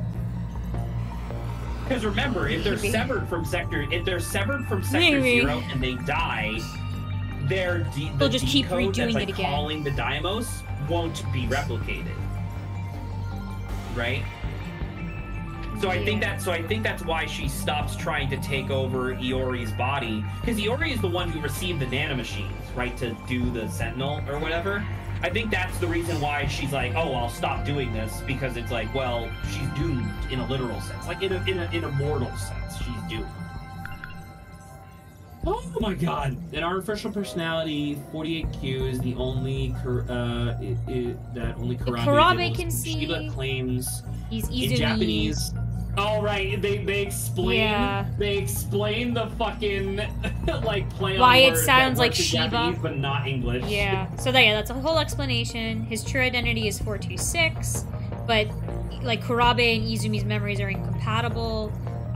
Moimura tried to transplant them, but because of the personality, that Kurabe could understand. He tries to make it more digestible, which makes this art much more sinister, doesn't it? Oh yeah, him holding the. Kind of funny. We have 2 mystery points. How Fluffy's the cat. A mysterious talking cat who offers Megumi actually a deal, the interest contract, blah blah blah. Though he looks like a cat and seen around Shred, they're 2 completely different animals. Only Yakushiji is able to see him. While Yakushiji lies unconscious on the floor after shooting herself with a magical gun, Fluffy speaks to her about his true motives, then leaves. At this time, he's been talking to her about magic when his 2 look, this may be the explanation. Fluffy's true identity is 426. Or Izumi. Sorry, I'll let you finish. In order to prevent the kaiju invasion from destroying the world, Fluffy had Yakushiji inject nanomachines into the witches, which unlocked the entire Daimos game system. Okay, that's, I think, a big thing here. Although this means that the kaiju will be an even greater threat, it also unlocks beneficial features that help in fighting off the kaiju. This includes obtaining meta chips every time a kaiju is defeated, and using meta chips to strengthen the Sentinels. So this is the game changer. So this is the game changer. The thing that actually happens is that by getting shot, these motherfuckers are able to level up video game style. I do love... Like, look, this is literally one of probably the biggest pieces of information that we keep on asking ourselves, and it was hidden behind, what is the name of this? Fluffy. Fluffy. Alright, I don't even remember who Shintaro is, but let's unlock her. Hey, this is the cat. This is the actual cat. Oh, it's the regular cat. That's in Sakura High that is lucky because you find loose chain. Well, actually, why is it called Shintaro? Does Shintaro mean lucky in Japanese? I don't know. Let me look that up. I'm gonna look that up. Man who looks like Jiro Kurabe, prisoner 426, captured in 2024. No, it just means new sun. New great sun. He's known as 426, got it. And then 426... No idea why it's called Shintaro. When the Tamao android was being used as 426's body, A. Sekigahara discovered his true identity and destroyed it. Soon after, Jiro Kurabe happens to pass by the destroyed remains, and 426 transfers into his nanomachines. Okay. Kurabe sees him as Kurabe Shiba. sees him as Shiba. Megumi sees him as Fluffy. Yakushiji sees him as Fluffy. But like, she's not infected, right? Or is she infected? Well, that's the thing. That's the only thing that I'm like, I don't really understand. Did she get hit with something? When did she get infected? No. Pause. It's. She's not really infected per se. Remember, it's only in relation to what is it? Kurabe that she sees Fluffy. Right. That's what so he's like projecting. The cat like flickers and disappears. Yeah. She's 426 is projecting, I think, himself but into. It's weird that he can project himself, but to only a specific person. That's weird. I don't know whether or not it's only a specific person, or he only chooses to project to her because she's like, I can manipulate you. No, but regardless of what his intentions are or not, the fact that he can project himself onto somebody's perception without actually infecting them is kind of crazy. Or at least to our knowledge, she's not infected. She might be, I don't know. A. Sekigahara destroys the Tamao android after finding out that 426 has taken over her body. Soon after, 426 manages to transfer himself into Jiro Kurabe's nanomachines and becomes Kyoto Shiba. The Tamao android, now an empty shell, is disposed of at a nearby dumpster. Yes, correct. Ampule. Moimura was implanting her own memories into Fuyusaka, which is the cause Why of is this Fuyusaka's troubling dreams. Ampule? Well, it's how she was injecting the nanomachines. She would like manipulate the nanomachines and then use the ampule to inject it. Interlocutor. It's unknown who injected the interlocutors into the 15 students. Furthermore, what the fuck? It's unknown who injected? Fuck you. Furthermore, more than 80% of the interlocutor processes are devoted to an unknown function. The decode uses a relatively minor portion of what within the remaining 20%. That's true. We don't know what the other 80% of the interlocutors' functions are. I think also they said we don't know who because maybe you could have unlocked this information before doing that. That's true. The Deimos code is code that summons the Deimos. Duh. Also called the decode for short, it is broadcasted by someone designated as the commander, which gives the signal for the kaiju to attack.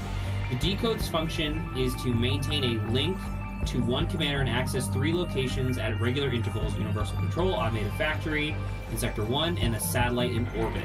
Yeah, we still don't know anything about the satellite, but that might be part of Tomi's thing, since she being the pop star. Yes! Yeah. Using metachips allows for expansions and improvements of the Sentinels' armaments. Yeah, but that's also weird, because, like, what's causing the upgrades? Right? Wouldn't that be the same factories that are pumping out Deimos like nobody's business? Kaiju. The Deimos is the generic name for the kaiju, and there are many types. Some models can be as large as entire buildings, while others are about the size of a large car. Anything else? Yes? Colony and satellite orbit. A dispute over whether to allocate the remaining energy towards Project Art or life support. Oh, that was what it was. Led to a shootout. That's interesting. So Sector 4 must have been the final sector that they were constructing, period. And it was like, hey, are we going to sacrifice the remainder of human? Oh, you know what it probably was? You know what the dispute probably was? Which one do we think counts as humanity? An infinitely replicating humanity that is able to like live out this like fictitious history over and over, or that could potentially try to save them. Yeah, like the actual people that are alive right now, but if we choose one or the other one gets shut down. Yeah. Gas explosion. TV news report on a news report on TV said that it was a gas leak that caused the explosion and damaged the surrounding. Yes, we knew that. Thank you. Nightmare. During this time, 426 believed that the only way to escape from his eternal loop was to kill all of the compatible ones. Okay, so he was just mistaken. However, 426 later discovers that another escape method that utilizes the mechanics of the Deimos simulation game. Right. He So that's why understands there's yeah. You There's can two. beat the game. Like, if you beat the game, the Dynamo shut down. Right? Because it's all based on a video game. Yeah, so there is So like he- a couple of 426s. It just depends on. This eternal loop was to kill all the compatible ones. But why, I guess? Why? Why so would he that just- make... Wouldn't the loop... Like, I believe, once again, I believe this is him just being mistaken. Because even without the 15 compatible ones, wouldn't the loops just continue? But it would be the normal loops just without the Dynamos? As far as I know. Either. Canned cat food. Canned cat food that Okino buys for the stray cat Shintaro. Shintaro keeps showing up at Skirt High ever since Okino fed him one day, so Okino starts to bring the canned cat food for him daily. Daimos game! Oh, you read this one. Fuck it. Online full dive game released in 2154 to celebrate the 200th anniversary of Mighty Kaiju Daimos. The objective of the game is to survive the Oh my god, disaster. the VS4. You see that? Sorry. Yeah. Caused by the mighty Kaiju Daimos, players become residents of a major city 5 days before the Kaiju appear and get to experience the fated day of their invasion in this simulation survival game. From an old woman who runs the cigar shop to a young man who seeks to avenge his parents, 10 million independent NPCs, wow, that's a lot, lead their lives in a digital metropolis that's 30 kilometers long. Even experts were astounded by the elaborately constructed AI, their behavior indistinguishable from real humans. The highlight, however, is the tremendous power of the mighty Kaiju Daimos. The doomsday clock is ticking. Blast through mighty Kaiju Daimos with an arsenal of mech suit weaponry and fight to defend humanity. Developed by Vanillaware Ltd. Whoa! That's really funny. Okino borrowed a portion of this game's internal code structure when creating Universal Control. That's really funny. So what Okino probably borrowed was literally just the AI simulation portion, right? Because it's like, wow, this is incredible that you can simulate millions of people accurately. We could do, and that's probably what Okino stole without realizing that Okino also stole the parts that are like a giant robot attack, right? Yeah. Cheek scar. Right, and that looks like the number 17 on purpose. A gunshot wound from when she was shot by the syringe gun injects nanomachines that add code to summon the Sentinels, along with a code that expands their capabilities. Right. Okay. Jesus Christ. But that's 77. I can't believe an analysis. We're only at an 55. hour and 30 minutes? Well, we spent a cool chunk of time reviewing and talking about superheroes. I can't believe that we spent like fucking 20-something minutes talking about superheroes, and I'm so fucking exhausted. This game kicks my ass, dude. It's because it's too thinky. There's too many thinky going on. We like thinky, but this is definitely a level of thinky that's like not something we normally encounter at all. This is like when I'm like, dude, I love puzzles, but then the puzzle gets like a little bit too deep, and I'm like, I fucking hate puzzles.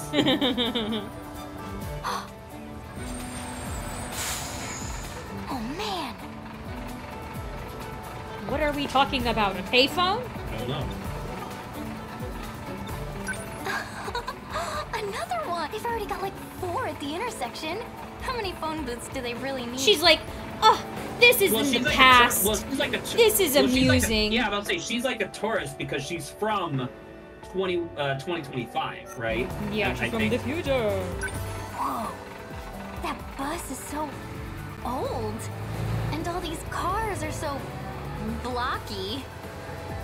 They look so weird.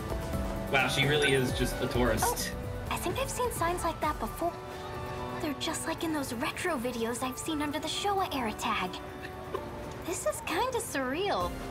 Even the stoplights here are huge. Even the stoplights Goto. here. Wandering off on your own, Kisaraki. Do you mind? Wait, okay, for real though. They seriously haven't invented smartphones yet?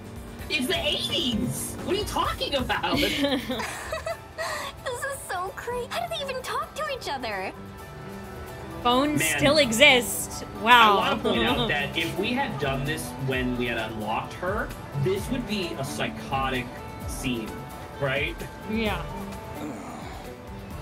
He's like, God, this is annoying. It's like Goto. Whoa. Oh my god. He's like, We she's really like are in the delinquent. 80s. Because he's the classic delinquent. I can't believe that hair. What? He's like, excuse me, I'm an actual person. Sorry, I just can't. That's stop rude of laughing. you? What even is that? A pompadour? The Showa era's so weird. And what the hell are you laughing at? Huh? Your hair, duh. I just said. Your hair, dude, I love this voice actress. Your hair, duh. You just said that. You trying to start shit? What even is the Showa? And what the hell are... Huh? Your hair. You trying to... This is just like, he's like, Please excuse her. I'm afraid she's a little, well, she has difficulty with social interaction. And then they became sweethearts. Remember, ladies, if you want a guy to fall for you, just make fun of his I hair. will Easy. say, Don't make me sound like some kind of one of the weirdo. lesser. She's not obviously as bad as Megumi, but like she is a Please, little annoying. carry on. I'll give her a talking to once we're home. Goddamn. Well, there Stop goes my causing day. problems. Oh, poor Goto. You He's realize just. we're only here with I the mean, help dude, of this imagine era's that though. You're kind of facilitators. just like chilling, and this girl comes up to me like, "What a loser! Look at that hair!" And he's What's just about like, your fucking hair, idiot? But she's all like. and don't forget, Goto's a little. accepted He's here. a little bit of a Must respect softie the place. because, like, don't forget, he's got like a We're very. essentially foreign What they refugees. consider like a feminine Don't forget handkerchief and stuff like that. So he's just like Yeah. a sweetheart in like a aggressive like front. So, about this, you mean Shikishima? The military corps? All they care about is getting their hands on future technology. You sure we're not being used? That is not your concern. That is not your concern. Shut the fuck up. I remember seeing that company in the news, but they make everything from fridges to missiles. What a variety. Is she? Wait. Is Shikishima supposed to be? Don't forget. Isn't there that Japanese company that everyone learns that they make military tech and they're like, what? Yeah, they're like, I think people in the past maybe were more like, oh, they just a company that makes fridges, like they were much more on that kind of side versus like weaponry. Like, this is what people knew. I'm in place. Oops, falling.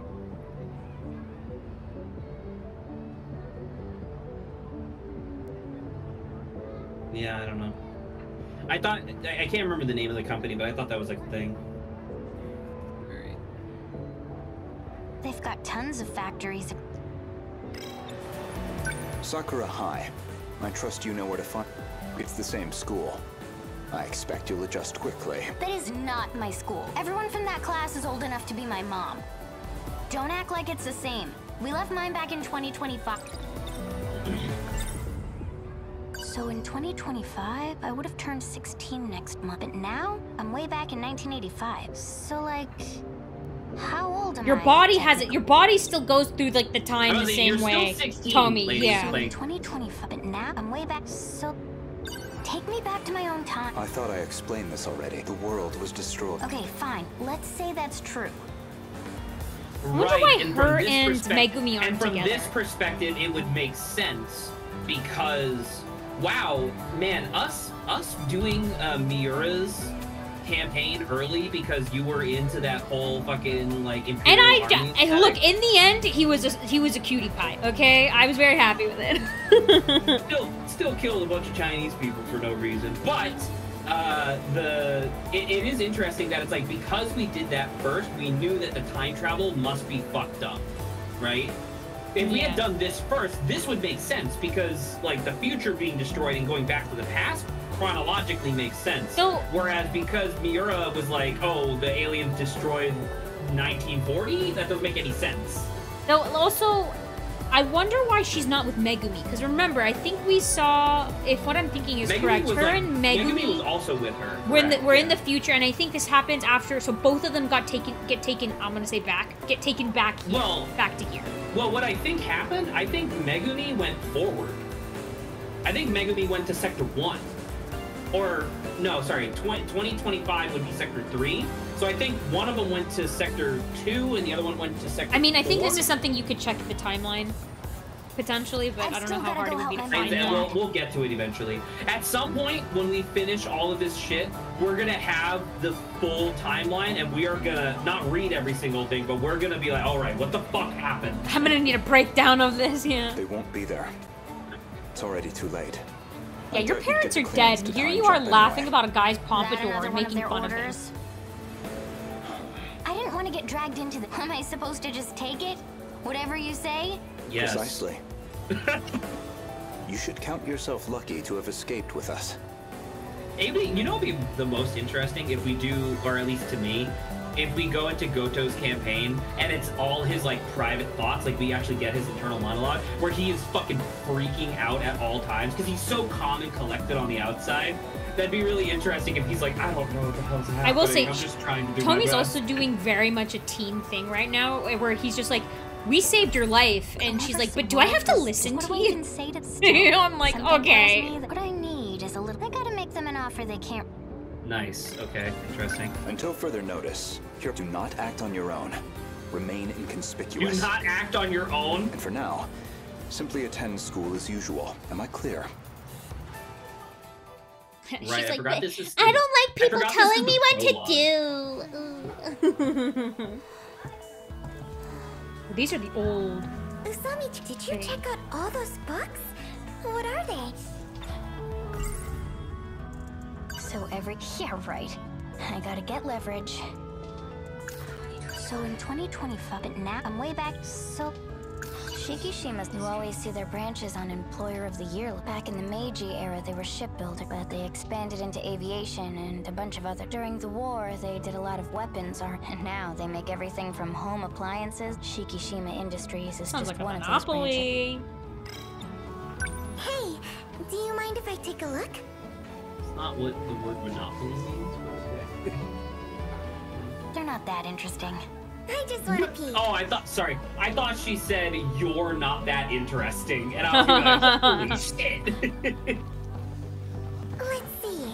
Business Quarterly, Corporate Guides, Economic Report.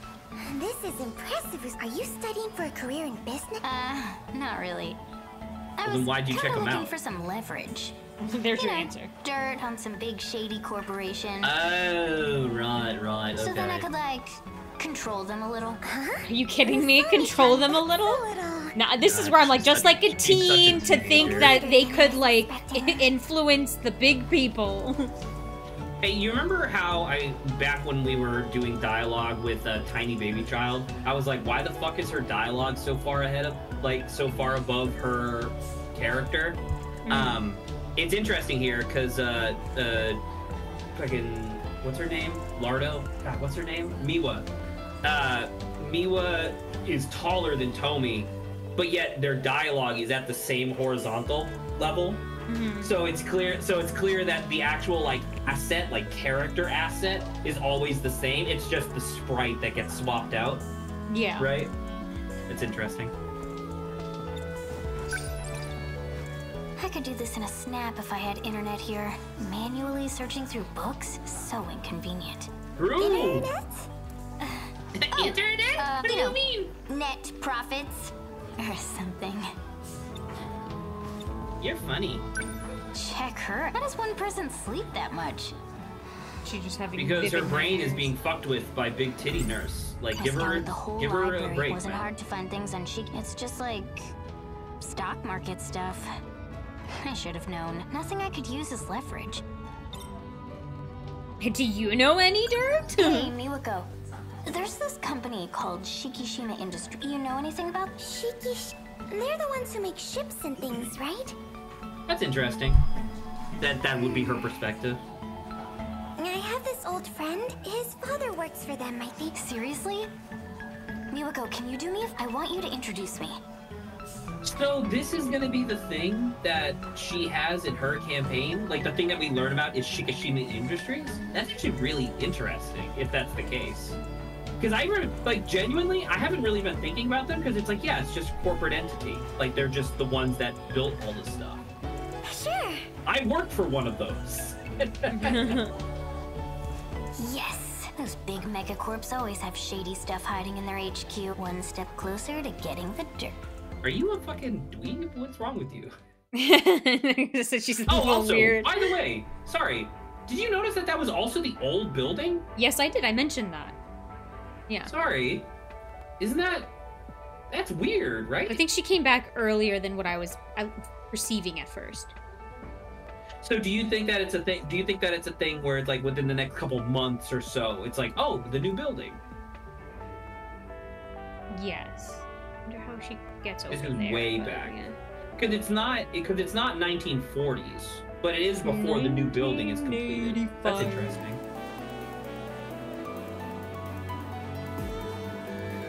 You see, it's like behind the science room, so it's referencing So in this as being 2025, but now I'm way their back. modern day. So you said your friend goes to this. They're still not here. Did you? Is this get them Ogata? leading No. Did they just dip? Don't worry, you'll be here. I think I'm praying that this is Ogata because that would be really funny. What's up? Here. That's incredible. My old friend Called it. Ogata. It's Pompadour guy. Hold on. What's he doing? This is my old friend, Nenji Ogata. You're kidding. So, where's she at? You said some girl was looking to ask me out? What? Well, that would be her. And he's gonna be like, you? You're the chick who shat on my hair. Real dog face, aren't you? The heck is that supposed? I take it you're not calling me a cute puppy. Yes, he just said you made fun of his hair. Hold on. What did you say to this guy? Just that a girl I knew wanted to tell him something. And also Ogata's kind of got like fluffy stuff in the brain, so that's why he's like, going out with me? Here. I'm Why'd it have to be right you? here. The feeling's mutual. Please. Oh, enemies to lovers. Let's go. There you are. Except she was the one who insulted him first, and she's just being edgy right now because she's What the angry hell? or whatever. I don't know. Did you see the Whoa, electricity? Did she just hit? Also panty shot, but did she just hit an invisible thing? She was embarrassed. I don't know. Like I said, I saw electricity, so that was weird. They're not there. They got taken. I could have sworn I just saw They got them. teleported. How though? Why? Who, what, where, when, and why? What the hell? Usami-chan!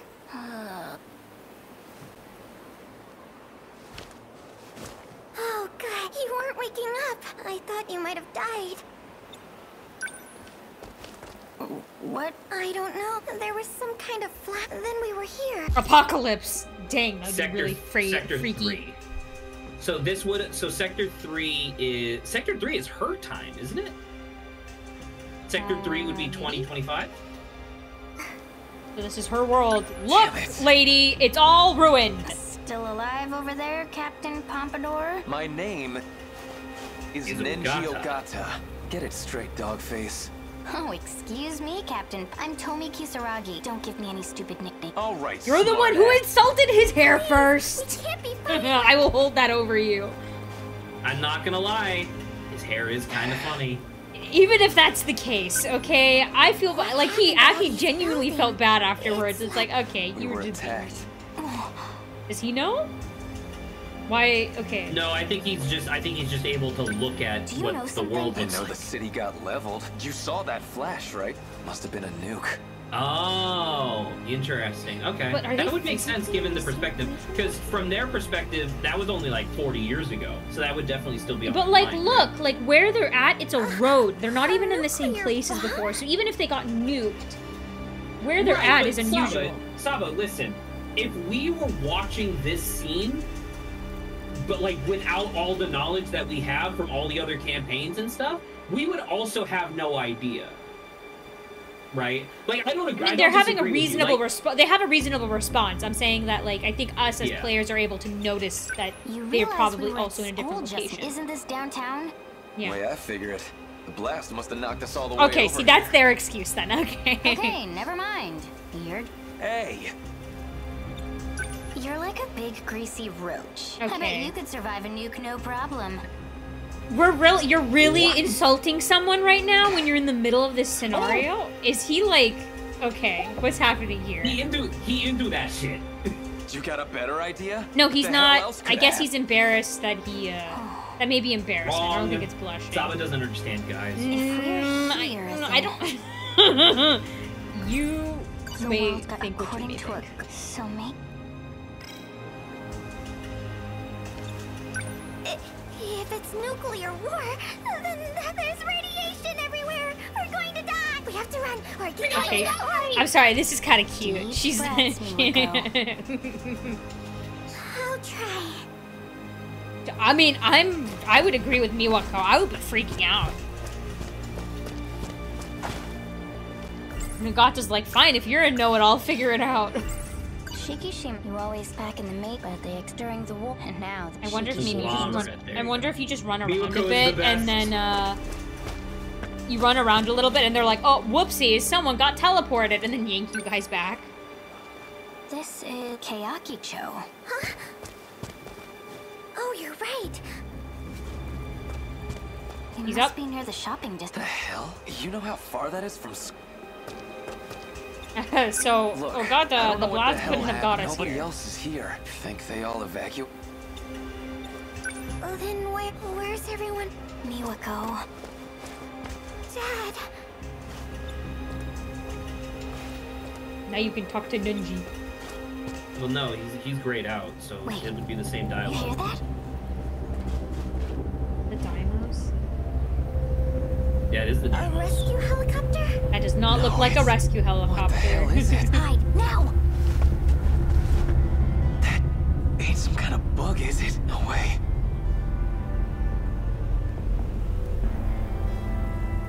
Oh no, did Looks like it's Miwako clear. go in there and there's something in there? I hope she's not dead. I can't check. I'm not allowed. This isn't the city you two. It's hard to tell with everything messed up. I think we're in the year 2020. 2025? Are you crazy? This is my home. Well, Well, you got Was proven my that this home, I place guess. is not doing in case I good. didn't mention, I came from the future.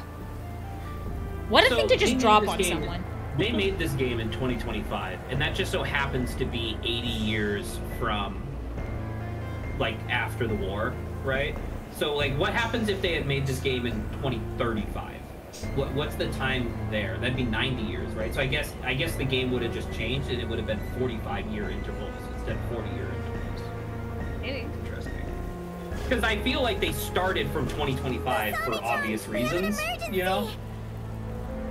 God, I found someone else back she's so there. funny. Is that A or Shinonome? Like, It what must we be think? A. Yeah. Wow, what a crazy prologue.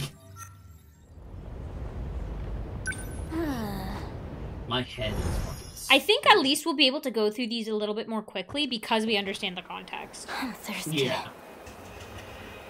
Oh, holy shit, you guys have been stuck here?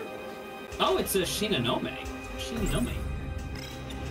How's Senpai? She was struggling for a but I think she's calmed down. We need to get her to a doc. Maybe, but how are we...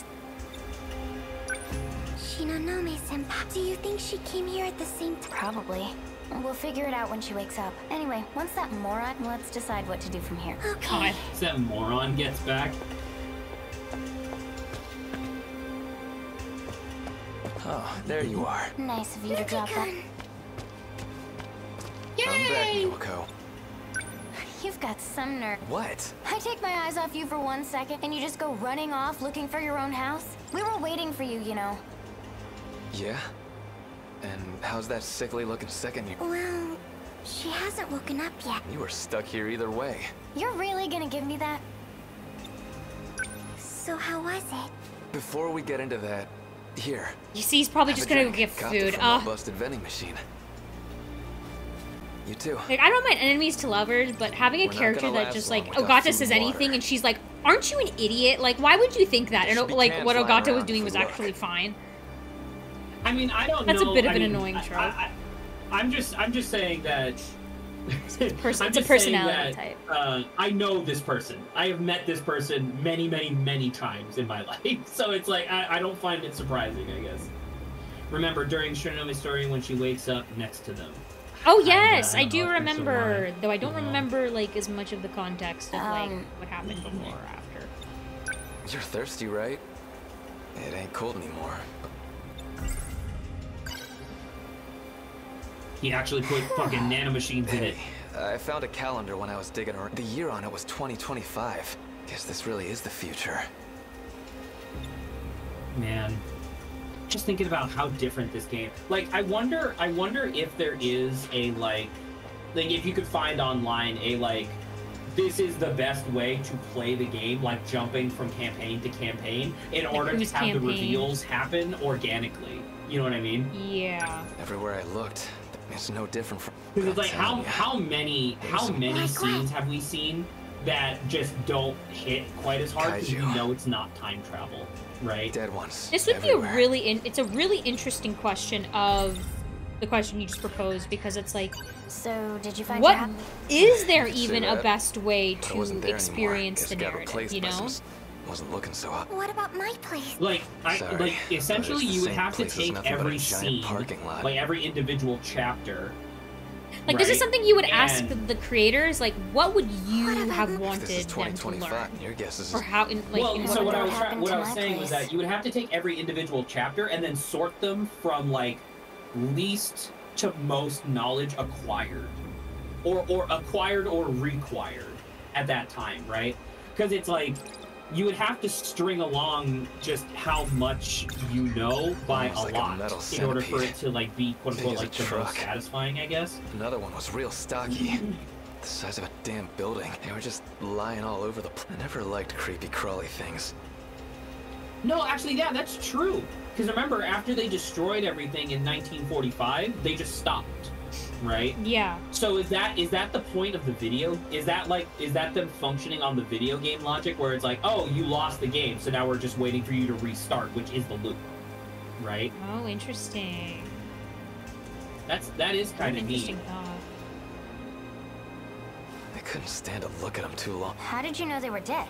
How do you think? They were torn apart. It was pretty obvious. What? You need to see it to believe. Oh? I'm gonna check out the kaiju. Hey, wait, Miwako. Stay back with that. Stepping like a man, stepping like a man. Over here. Dead as a doornail, right? What about the big fuck you one in the background?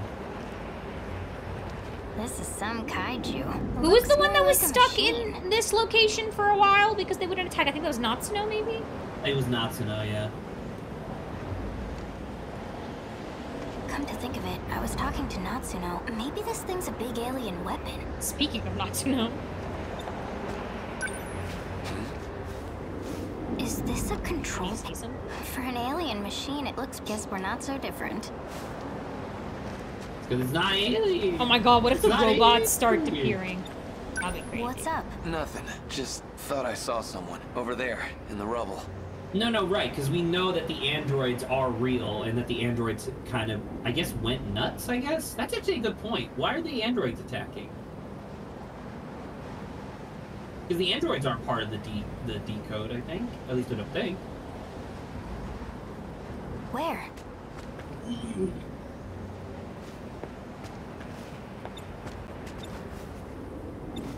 Maybe your eyes are playing tricks on. I swear I saw. Oh shit! Kisaragi, don't be stupid. What's your deal? Haha! They were androids! What is that? Get back in here. Oh. Tomi has no sense of danger at all.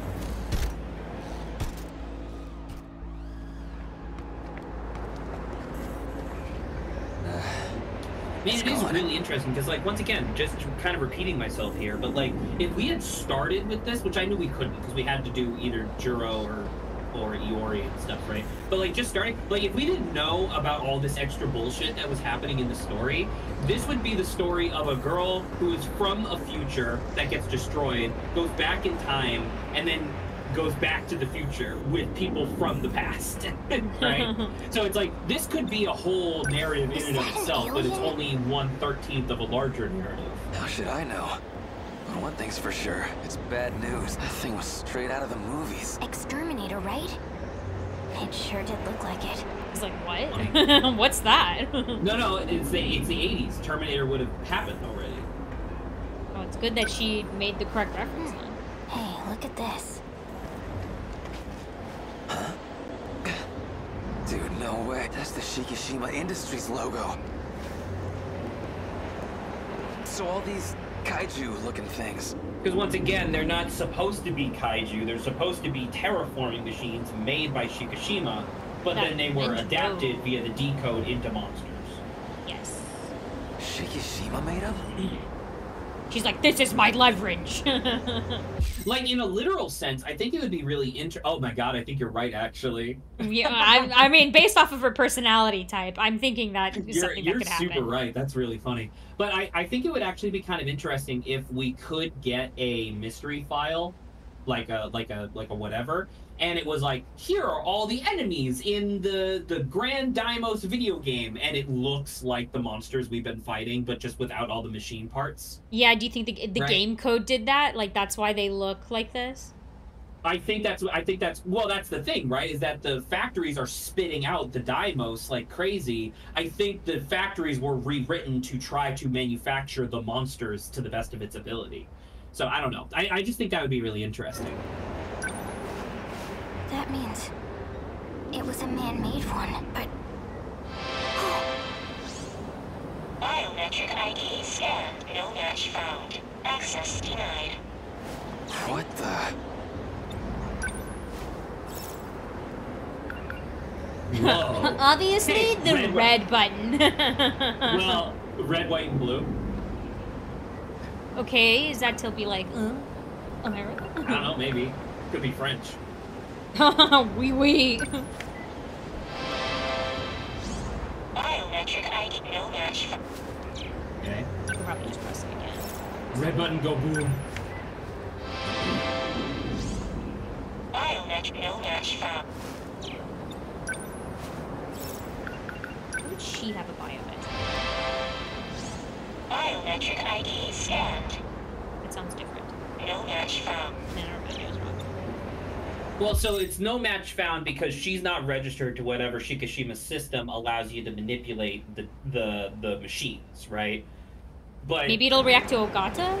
He's got the Whenever code, I the press, decode? it's... Maybe you're doing it. Let me... Yeah, I think it'll react differently.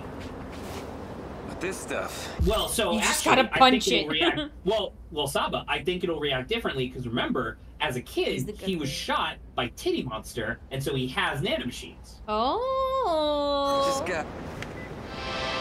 You gotta press it like this. Authorized board member, administrative ID.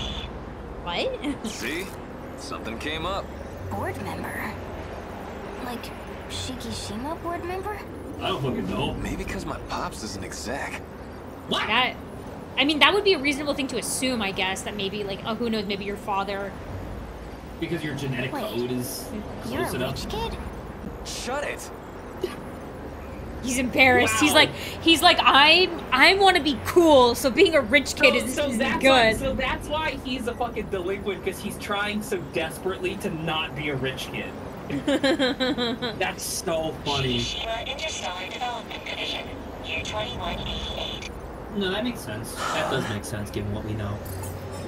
Terraforming project, number 8834. That also makes sense. Interstellar development?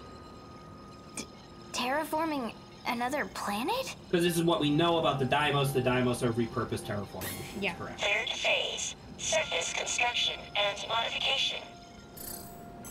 Colossal autonomous heavy machinery, D-Series, D800. Surface excavation unit, giant bowler. This kaiju is Shikishima heavy machinery? Is that all you took away from that? Remember Ogata is CEO in 2188. Yeah, I remember that. But, so, okay, so hold on. So the terraforming machines actually look like monsters?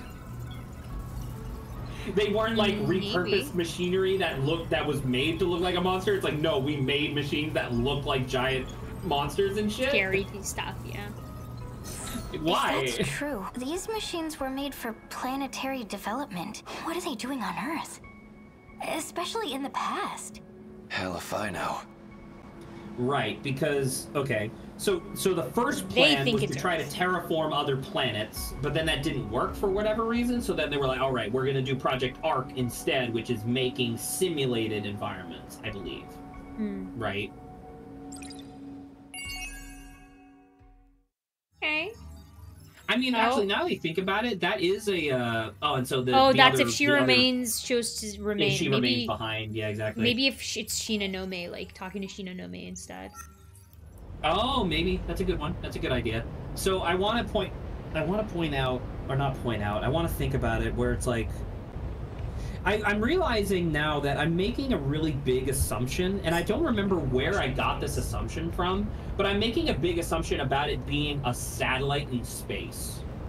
Because technically, if you're literally just recreating, like, you know, like mental imprint data over and over on androids and clones and shit, is there a reason that this couldn't just be like, there couldn't be hundreds of these across like an entire galaxy, right?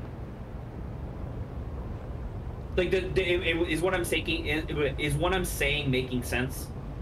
Maybe. I mean, we just don't know. I guess we're just I guess what I mean to say is that I'm not speculating that that's the truth. I guess I'm just coming to the realization that for whatever reason I've been functioning under the assumption that this is like a satellite floating in space. But that might not be the case. This might just be like a station on a planet. Because technically, it's like, when you think about it, if each of the sectors is only 30 kilometers wide, let's assume Sector 0 is also 30 kilometers. That's only like 90 kilometers, right? Not that big, yeah. From one end to the other, and it's like, that's not that much. So you could very easily have like hundreds of these on the surface of a planet and just say like, fuck it.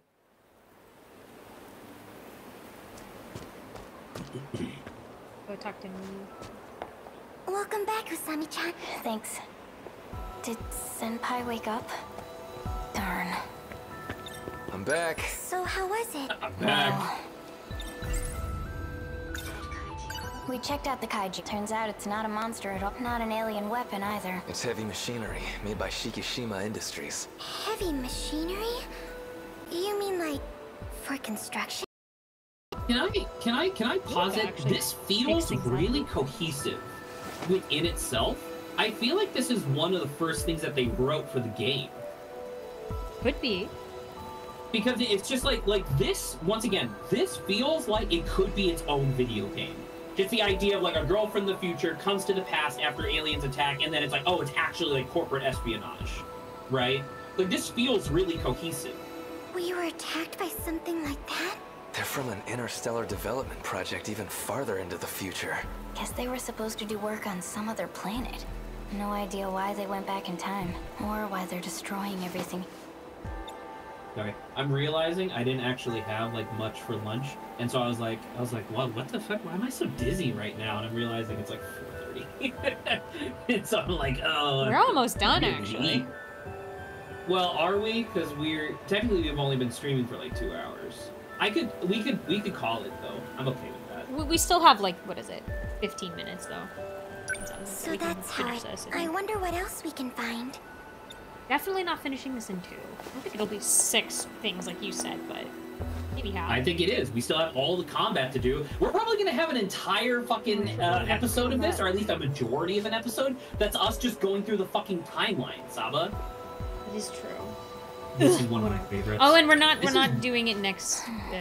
We grabbed a bed for her to rest in. Are we not doing it next week? I thought you were only there for Friday. Or are you there Friday, Saturday, and Sunday? Oh no, I'm just stupid. No, it is Friday. I'm gone. And also, I was wrong about me saying it was this weekend for our meeting because my mind was already thinking ahead to next week. So obviously we didn't have the meeting today.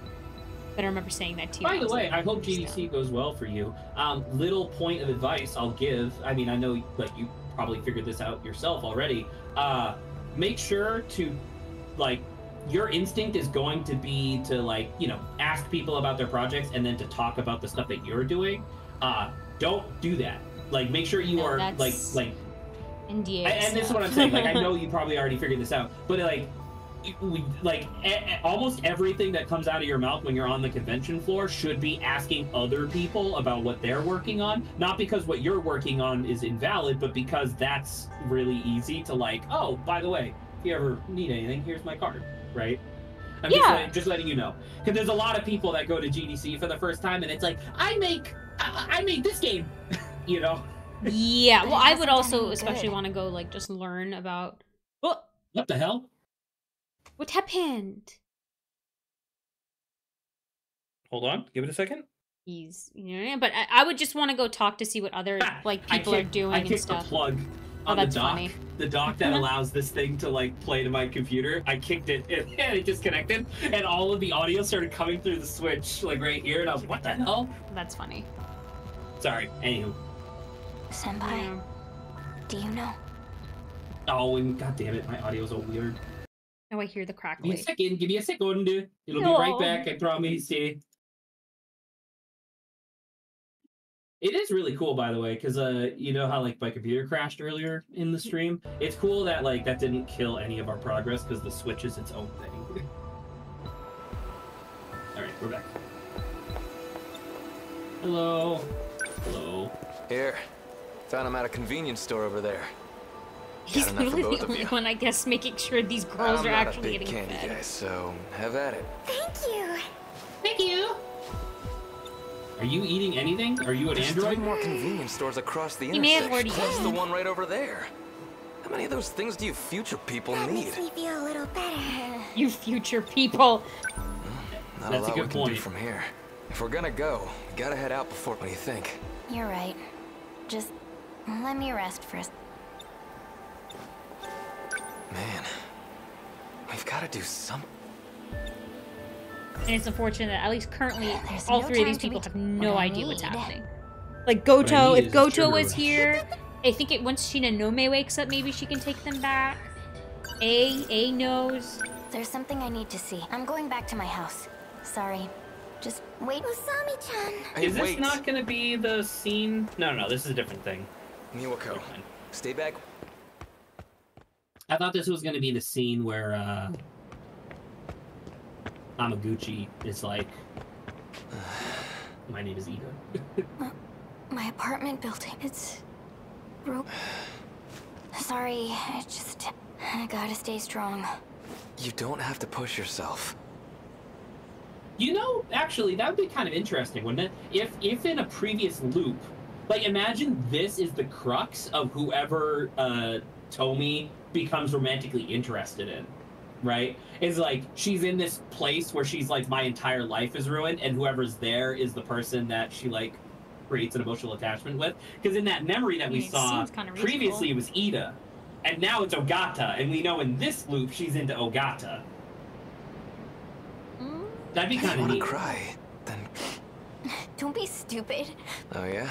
What's with the voice then? You got a cold or something? I always sound like this. Whatever you say. I hate you. There was a cake shop on the first floor. They had this pear tart I used to get. It was so good. Megumi and I. We loved the... That one of your friends? Yeah.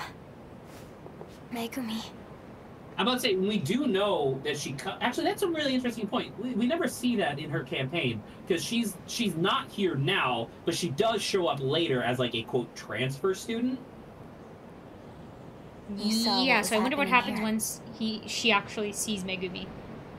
Do we know what do we know what order the sectors were destroyed in? I thought it was Sector 2 was destroyed first. Am I wrong? I think based off, I actually don't know. But like based off of a 'Cause map, we could I kind of thought tell. Sector 2 was the one that had the factory, which is why it was attacked first, because it was literally They like came the from call was there. coming from inside the house. Yeah. That's why you... What?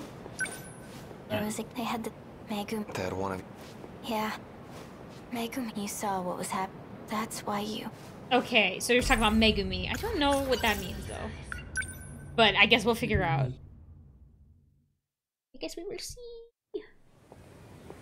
Renia Goto. Like, what, I'm supposed to go to class and pretend everything... Well, it's not. This place is 40...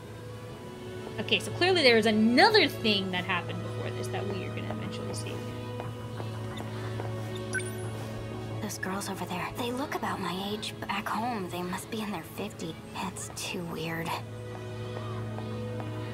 Sorry for making you wait, Miwa-chan. Iori-chan! There was a bed available in the nurse's office, so I took Oh a nap. gosh, she made me yawn. Period for that? Wow, my mirror neurons are like Class was already firing on over. all cylinders. That's the girl who sits behind me in class. Must be nice. Oh well.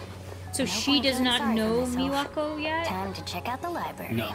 Well, this would have been right Find some dirt on after Shikishima. she came But back to the jeez. past in her perspective, right? Not having a smartphone is suffering. True. I think that's another reason why I feel like it'd be so difficult to Oh, she is here. What? yeah, to like go back into the past because so much of the tech, at least for our Hey, age, wait. so much of the tech would be different. Tomi. So you're here too. I'm so glad you're okay. Yeah, and yet she's signed because she's like, Megumi, Churro. what happened to our city? She probably did. Do you even You think were she there, thought right? about Tomi that You much? stayed back. Megumi? No. Well, my mom and dad. They're fine, right? Goto's just making things up. It has to be. Is that it? Oh my god, no, she saw Juro, so now she's gonna leave. She's like, sorry, Tomi, I can't stay any longer. And then leaves. Hey, that's Izumi, right? He's in my class here, so I've seen him around. But when I talk to him, he's like he's all nervous and stuff. Did something happen? As a result of battle, he lost his memory. Huh? Like, he hit his head? No. They said it was permanent. Right, because the They said it was interlocutors permanent? were No disconnected. But as soon as I So heard he that really he is a could different possibly person at come this back, point. in order to do that, it meant you I know, shot you. backstabbing you. But you know, I Does went that through mean with it he doesn't anyway. remember? What now? I'm never What is- not Supposed to gonna just give up on like him? talk trash What about is the her. lowest common denominator? Like, what is the least valuable thing that I would shoot you for? That wouldn't go that far. Right. Like, would I shoot you for, like, a candy bar? Probably not. Like, that doesn't feel... That doesn't... Well, it's a non-lethal shot, right? Hypothetically. I might kill you if you're bad in combat, but that's not my fault. That's your fault. Oh. I would have died anyway. Why would you need to kill me in that instance? But you got a cool robot. Oh, God. That's kind of cool, man. What, you're telling me that I shouldn't have my candy bar because you're like, ooh, combat. Come on. I could never ever do that. I'll never give up on it. I can't. I'm sorry, I hate this character. Megumi.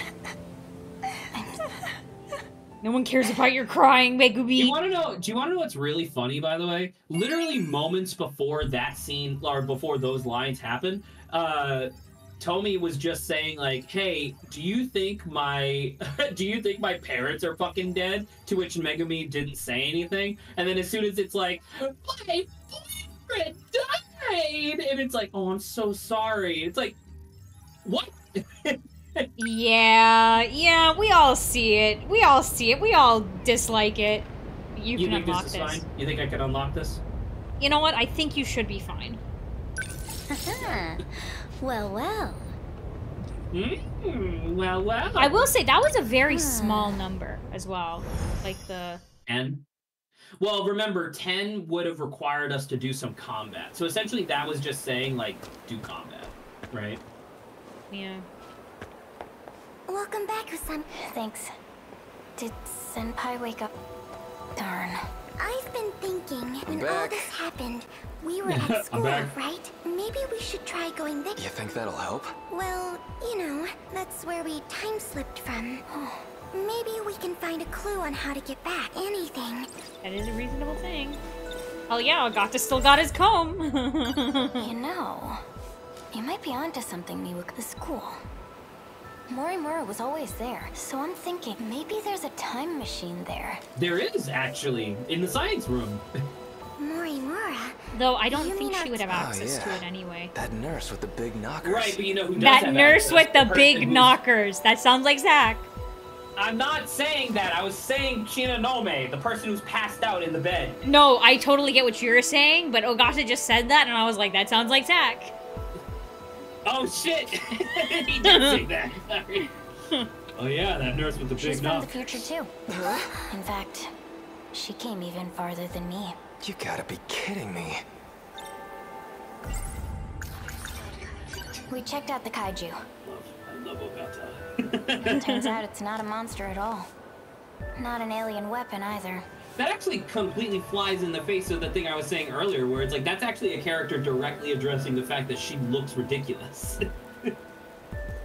It's heavy machinery made by Shikishima Industries. Heavy machinery? You mean like for construction? We were attacked by something like Okay, From so an interstellar the development project school even should now be farther an into the option for us to future. go. Guess they were Deadly supposed to Shark. work on some Knocker other sounds planet. like pricey stuff for doors. No idea why they went back in time or Reasonable, why they're destroying reasonable, everything. but I can It is weird- very it is weird that confidently the tell you that that's not what it's colloquialism- called.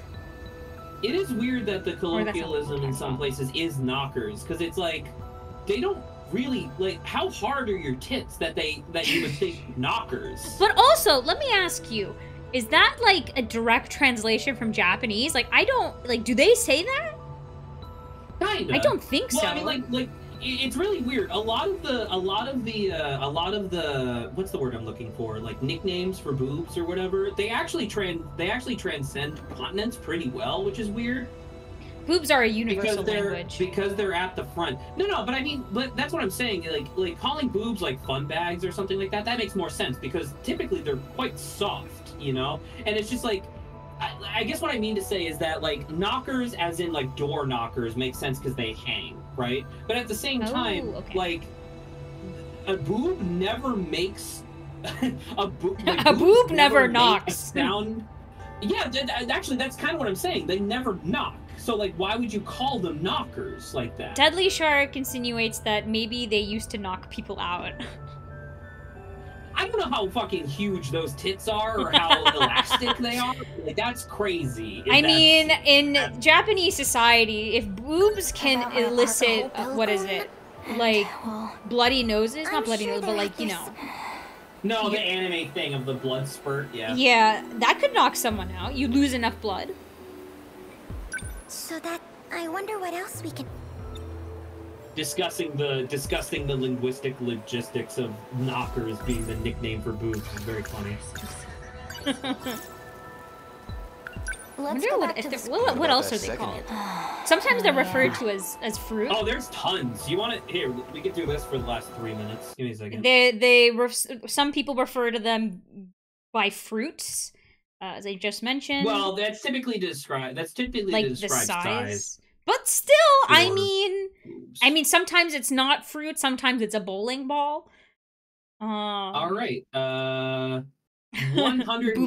117 nicknames for boobs. You got the easy ones: boobs, breasts, mammary glands, boobies, tits, titties, tatas. You got boobies. You got fiery biscuits, melons, baps, coconuts, bangers, not real. Cream pies, also not real. Ice gems, not real. I'm assuming you're talking about nipples there. Bacon hangers, fried eggs, cantaloupes. These are all not all real. food. This is an AI generated. There's so much food. AI generated article. Yeah, this does Sometimes not they feel have real. vibes. You have milk monsters, milkers, Milky Ways, milkshakes. You also have jugs. That's a good We one. understand the connotation of milk here. Okay.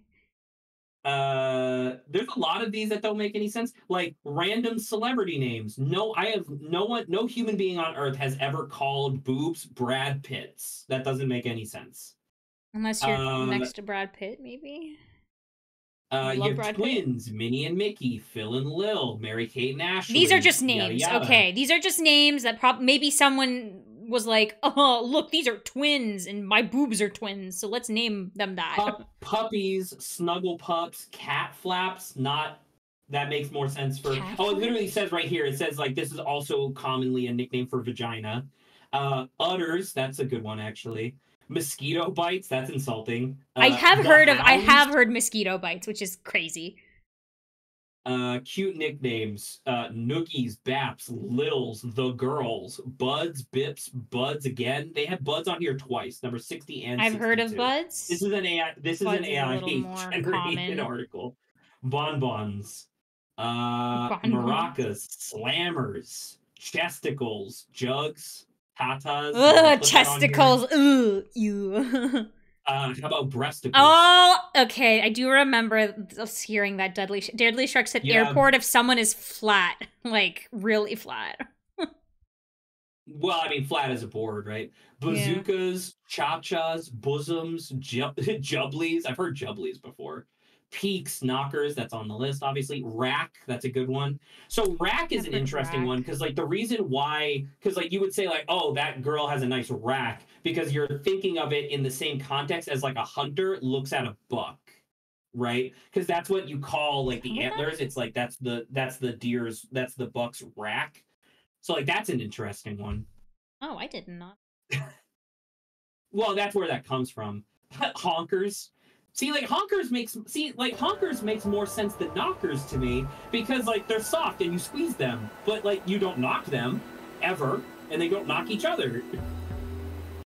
Anyway, there's obviously a lot because you could just call them whatever, but yeah. Sweater stretchers, hot damn. Sweater stretchers.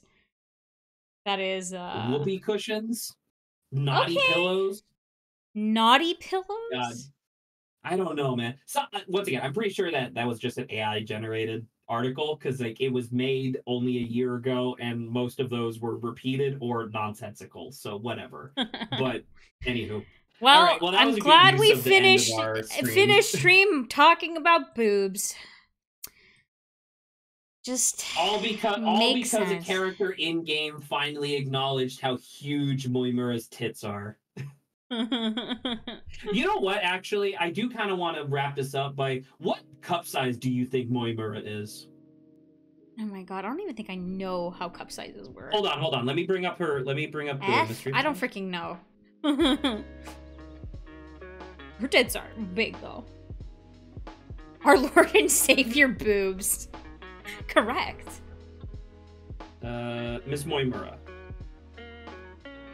They are probably as big as her head, if I'm looking at this image, right?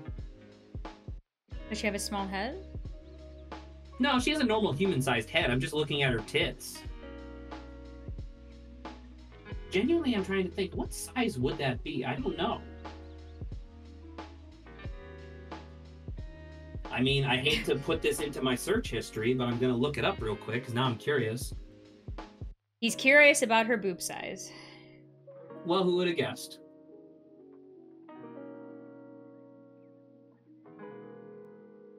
We here are very dedicated to figuring... We want to be as accurate as possible, okay? Oh, don't let anyone tell you otherwise. Fucking... What? Okay. Okay. So obviously it depends, right? Because obviously bra sizes like differ in general. However, the general consensus appears to be that if your boobs are the size of your head, you are probably between a J and a K cup. Wow. That's even bigger than what I said. That's insane, and I don't think they ever really thought about that when they were designing this character. I would probably agree with that, yeah. Maybe check the other one? What do you mean? You mean the other version of Moimura? The one where she's in the bodysuit? As a, a harder contour reference to look at? That is true, but she's also facing away, so it's hard to know. Well, there's 2 versions of her, though. I don't think you have access to the version of her where she is facing forward. I mean, that is true, the different artwork, but I'm just saying, like, this is, like, she's very clearly, like, pushing it up in this, so I figured that this one was the best. Anyway, all right, we're done. Good stream. We'll be back on Saturday for more Professor Layton. All right. Well, good night, everybody. Bye-bye, Zach. She suffers from back issues a lot then. That's what I think people don't understand, right? Where it's like, you'll make all these, like... You'll make these games, which it's like, sure, it's not real.